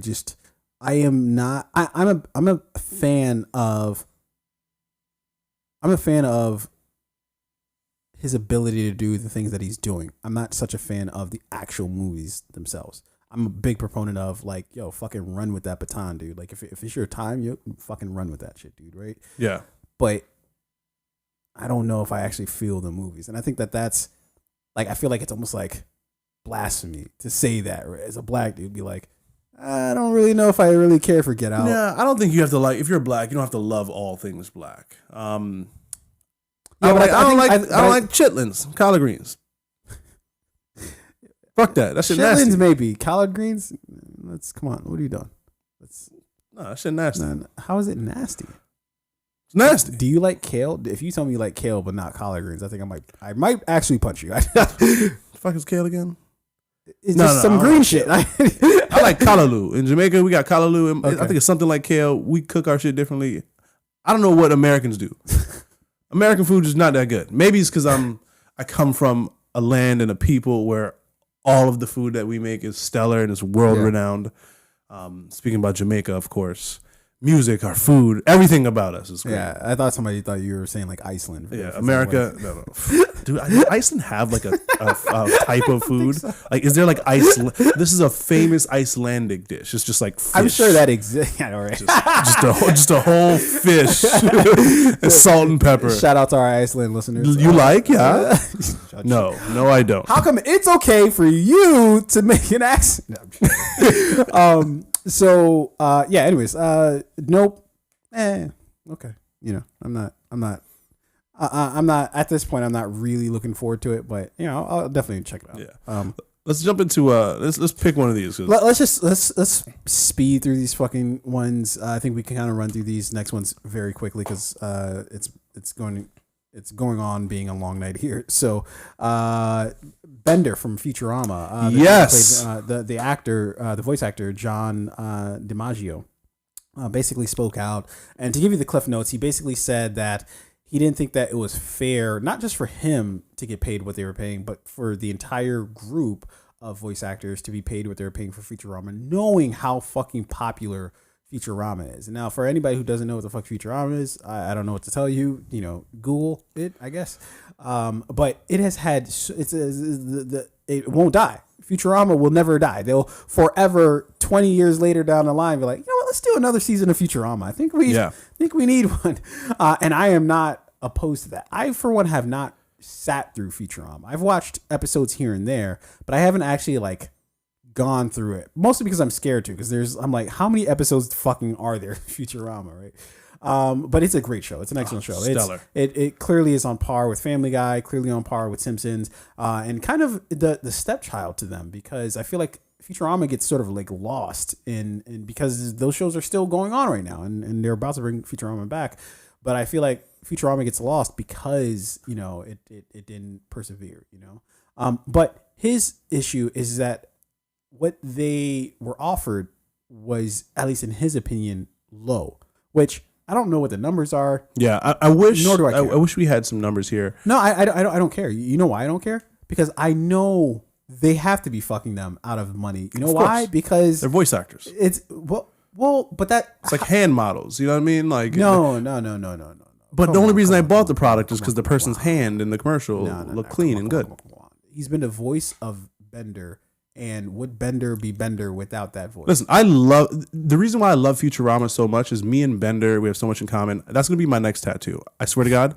I want to get, I've wanted this for a long time. I think I just need to pull the trigger and do it. I want to get a tattoo of Bender, like on my, like, it's probably going to be like on my calf is where I think I'm going to put it. Like smoking a cigar. My scrotum. And I was going to No. It's going to be like Bender on my calf, smoking a cigar. Love Bender so much. Just no emotion, unfiltered, lovely. So like I really am gonna be disappointed to like because Bender's voice and his just like his delivery and the theatrical is a huge part of who the character is.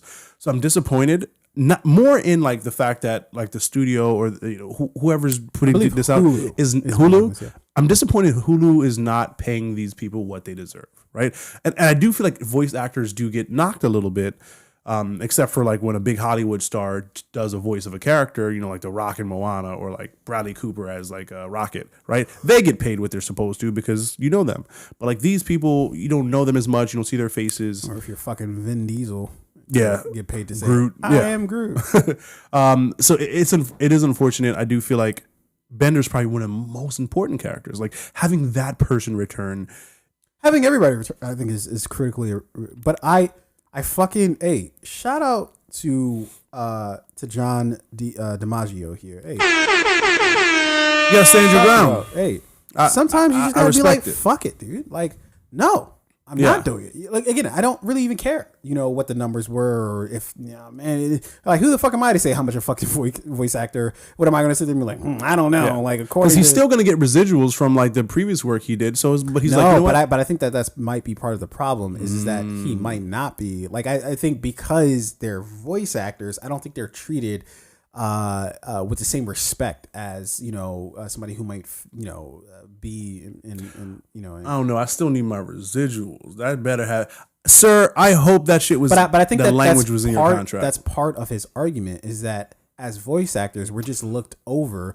But for this thing that we know is popular as fuck, that is fucking stood the test of time through the years, we aren't being compensated as such. And I would have to think that either he's getting the points he's getting is just pales in comparison to what the studio's probably getting. Because Mila Kunis is getting a bag for voicing Meg in Family Guy. Like they're paying Mila Kunis what she deserves. Probably because she's had to redo that contract probably over the years several different times. Right? Also, I mean, and she just has the name, right? But at the end of the day, the work is still the same. So this person, he may not be as famous as Mila Kunis, but I feel like whatever they're paying her, and they're paying her appropriately, he should get, because this actor is just as great. I'm sorry, this character. The one question I would have is I would have to assume that the voice actors are still a part of like the Actors Guild. Mm-hmm. So if they're part of like a union, I'm like, shouldn't this be like a union thing? Yeah. And maybe he's saying like, well, the union rates should be raised higher, or if they're doing it to scale, like, I don't know how that fucking works. All I know is I'm about the shit that he's doing, and honestly, we're in the, as they call it, the Great Resignation, right? So he's just like, well, fuck it, all right.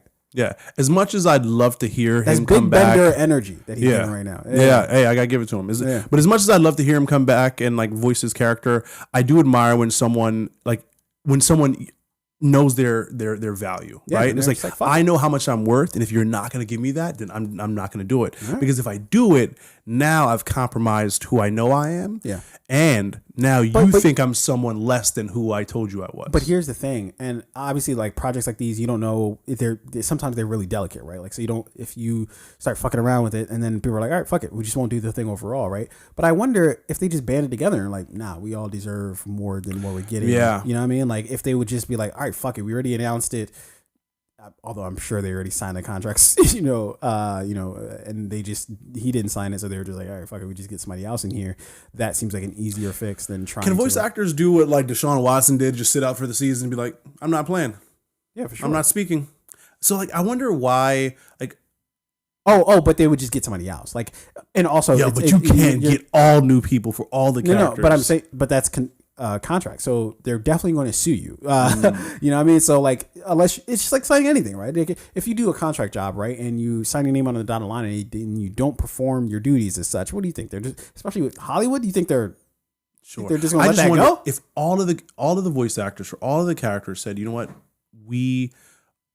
we're going to band together, and either you recast. The time to do that was in negotiations. Yeah, which they've already signed on. They're already in the shit. And I wonder, I just want to know like what that was like, right? Was everybody just like, yo, like I'm going to do the thing no matter what? Like I hope you sign, but if you don't sign, I'm going to sign. No, I imagine that, and like how anybody would do it. Like if you're a corporation, you do it individually, right? You go to the people individually and say, hey, You don't pull them all into the same room and be like, Yeah. hey, here's the rate we're offering all of you, because they're more likely to be like, But like, shit. if you're a person and you sign individually, like you're stupid. No, I don't think you're stupid. I think If they're rebooting Futurama, and if I'm one of the voice actors on Futurama, it's power dynamics, dude. When a studio comes to you and says, hey, okay, we're thinking about doing this thing. Can we get you on board, right? You don't know what the amount is. You don't know. They're just talking about putting it together, right? And then they actually do present you with a contract, and they say, okay, this thing's done. We've got everybody on board. We've got the directors. We got the art design. We've got this. We got that. And we can only do it for certain. I'm sure that this has been in the works for like years, right? And it's just taking them a time to like put it all together. What's running through your head is, for one, it's a gig's a gig, right? And then two, maybe the slightest little fucking thread getting pulled out might make the entire shit collapse. So you don't want to be the person to be like, I'm fighting for more money, and then be like, oh shit, you're fighting for, cool. We're just gonna shut this entire thing down. I don't think they would have shut the whole thing down. But if, you know how many projects, even watching the movie Channing Tatum's fucking who was it? Gambit movie did got fall apart. That get shit down. Yeah, you're right. But even watching the movies that made us, right?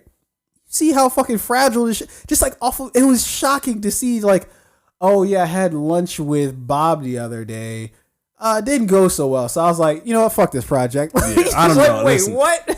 if I'm John DiMaggio and I got the studio on the line, I'm just gonna be like, oh, hey, can you hold on for 1 second? I got a call coming in on the other line. And I'm just gonna call Fry really quick, like, yo, what are they paying you? All right, cool. I'm gonna answer the same. And that's if everybody's on the same page too, because maybe some people are just like, yeah, fuck it, that's good enough for me. True. Yeah. I mean, you don't know. Like, these are voice actors from Futurama. I don't know what work they've been doing since. Some of them may have been like, yo, I kind of need this bread. Some of them may not. I don't know what everybody's situation is. It is just unfortunate that the one voice of the one character that I love the most is not returning. Yeah, but hey, look, man, I'm happy to see it back. If Aaron Rodgers might not return to the Packers, I think you can survive. Bender not return, the original voice actor John DiMaggio not returning to play Bender. Let's be real though. I think Bender could probably be a better quarterback than Aaron Rodgers. He's got that like robotic, tactical, just precision. And you'll just say anything preposterous, won't you? Bender would get the. You'll COVID. say anything to hurt. Bender would get the COVID shot. You probably would for sure. Let's jump on. Quick thoughts of Boba Fett. Saw the finale. I thought it was a very confusing series to watch. Not just for the fact that like half this, like not half, but like 2 or 3 episodes there were just straight up Mandalorian episodes. There was like no explanation. There was no like, I still don't get it. Like I don't get what they were fucking going for. I don't know if they had just left over from the Mandalorian that they filmed. They were just like, we got to do something with this. Yeah. I don't know what the fuck they were doing. It just was complete deviation from the storyline. The storyline itself wasn't really even that great. So to deviate for 2 episodes from it, a mystery to me, but okay. But even, like I said, the storyline itself wasn't that really interesting. I felt like they had the concept of an interesting thing, but like the execution of the interesting thing didn't work for me. Like Boba Fett, instead of being a bounty hunter, I wish they would have shown him being like, he was a bounty hunter, like shown that bit. Yeah. And then shown like how he's transitioning how into being this evolved, like kind of like crime boss, but a friendly crime boss scenario. But not really even a crime boss because he didn't really like crime. I don't know. Very confusing. Yeah. Very confusing. Overall, I thought I enjoyed it. I mean, there were a lot of like issues with the storyline and the plot. Like sometimes it would make sense. Sometimes it was coherent. Sometimes it really wasn't. Sometimes it was just like, yo, there's just action and great visual effects. I love a lot of the new characters that were introduced. Some of the backstory about like the Jabba Hutt and the Hutts, right? Is that what they were called? I believe so. Yeah. Yeah, and how like because I only ever knew Jabba the Hutt, but apparently he had brothers and sisters and cousins. So I like a lot of the characters that were introduced. I enjoyed the visuals, great action fight sequences. You're absolutely right. Like for 2 episodes, it was really just the Mandalorian again, which to me, it just feels like whenever like Little Baby is featured on a song, right? It's like, yo, this is my shit now. And so for 2 episodes, it was like 2 Little Baby features. And then now you're back to the regular album of whoever you were listening to. Yeah. Did that help or hurt this year? Help. Yeah. I mean, you got Little Baby on the track, it's going platinum. But isn't it kind of like I don't need to watch Boba Fett? I just need to watch those 2 episodes in order to get to wherever the fuck they're getting to with the Mandalorian. Yeah, I mean, just like, you know, when you listen to an album, like, I'm just really here for 4 songs. I'm just really here for these like 2 or 3 episodes. Yeah, but like that would be, you know what the equivalent of this is when Jay-Z went to retirement and then he ended up on Memphis Bleak album with his like own song, and it was just like, well, this is Memphis Bleak's album, and then you did Dear Summer. That's fucking weird. Dear Summer was on Bleak's album? Just an entire song, didn't have Bleak on it at all in the middle of his album. Bleak is like, but those numbers are mine. So the Book of Boba Fett, everybody who worked on this project, Jay-Z still own The Rock. Jay-Z probably does own the rights to that song, even though it's on his album. Jay-Z probably owns 100% of the rights to that song. He does. But the streaming numbers, Bleak is like, can I keep those? Fine, you can keep the numbers. I'll keep all the money. Well, it's in your name, so whatever. But I still get the money. For it. Yeah. And overall, I thought Book of Boba Fett was great. I think Star Wars, as far as like the Disney Plus series, they haven't missed yet. I love The Mandalorian. Book of Boba Fett was good. It's been tremendously. Andor's coming. It's been really underwhelming for me. I don't really enjoy The Mandalorian because, again, aside from Baby Groot, there's really nothing else for me to like. Hold on, except for The Mandalorian. No, who's unfuckwittable. That is a word. That was you. You know, you had to take your time with that one. I had to say it slow because most people probably wouldn't get it. It's a song by Fabulous, which is a dope song too. Unfuckwittable. Is that a new song? It's like I think it was off of the. Remember he was dropping those mixtape series, No Competition mixtapes. Never. What? Never. You don't remember that? Fab's mixtapes. I haven't listened to Fab's mixtapes since like 2006. Yo, Fab mixtape king. Nobody puts out better mixtape. The whole Wayne might have something to say about that. Yo, you would think it would be a toss up for Wayne, but it is not. Fab's No Competition or series, Drake, and then the Soul Tape series. Woo! Never heard it. Anyways, so take some time. Fair enough. Yeah, The Mandalorian just doesn't speak Mandalorian. What'd you just say? The Mandalorian, because I was trying to like bite my lip at the same time. Yeah, I'll give you that. Yeah, made me trail off. But The Mandalorian just doesn't speak to me because there's like no real plot outside of the basic plot of like, oh, baby Grogu softens him up because it's the first thing he ever really like cared about. But there's like nothing else going on in the fucking series other than that, which I find to be so boring. It's been 3 seasons. One season, great storyline. Let's go through it. Let's see how this ends up. 3 fucking years of this shit. Nah, fam. Yeah. You got it. You've gone to the well one too many fucking times for me. All right. Listen, all these Star Wars Disney Plus series, they're just like strip clubs. You know, it's not. These girls don't like you. It's just they're just pretending to, right? Everyone's just here for a good time in a show. I keep forgetting to. That's what these series are about. It's just a good time. It's a show. It's adult entertainment. Have a drink. Watch. It's got baby Grogu. It's definitely not adult entertainment. But in any event, I think you fucked up that monster, Dan. He was just like, and then he went to sleep. It's good nap. Look, with that, I think we'll probably leave it right there. I know we had one more thing to talk about with the Matrix, but we're approaching like 3 hours here, so we'll give your ears a break here.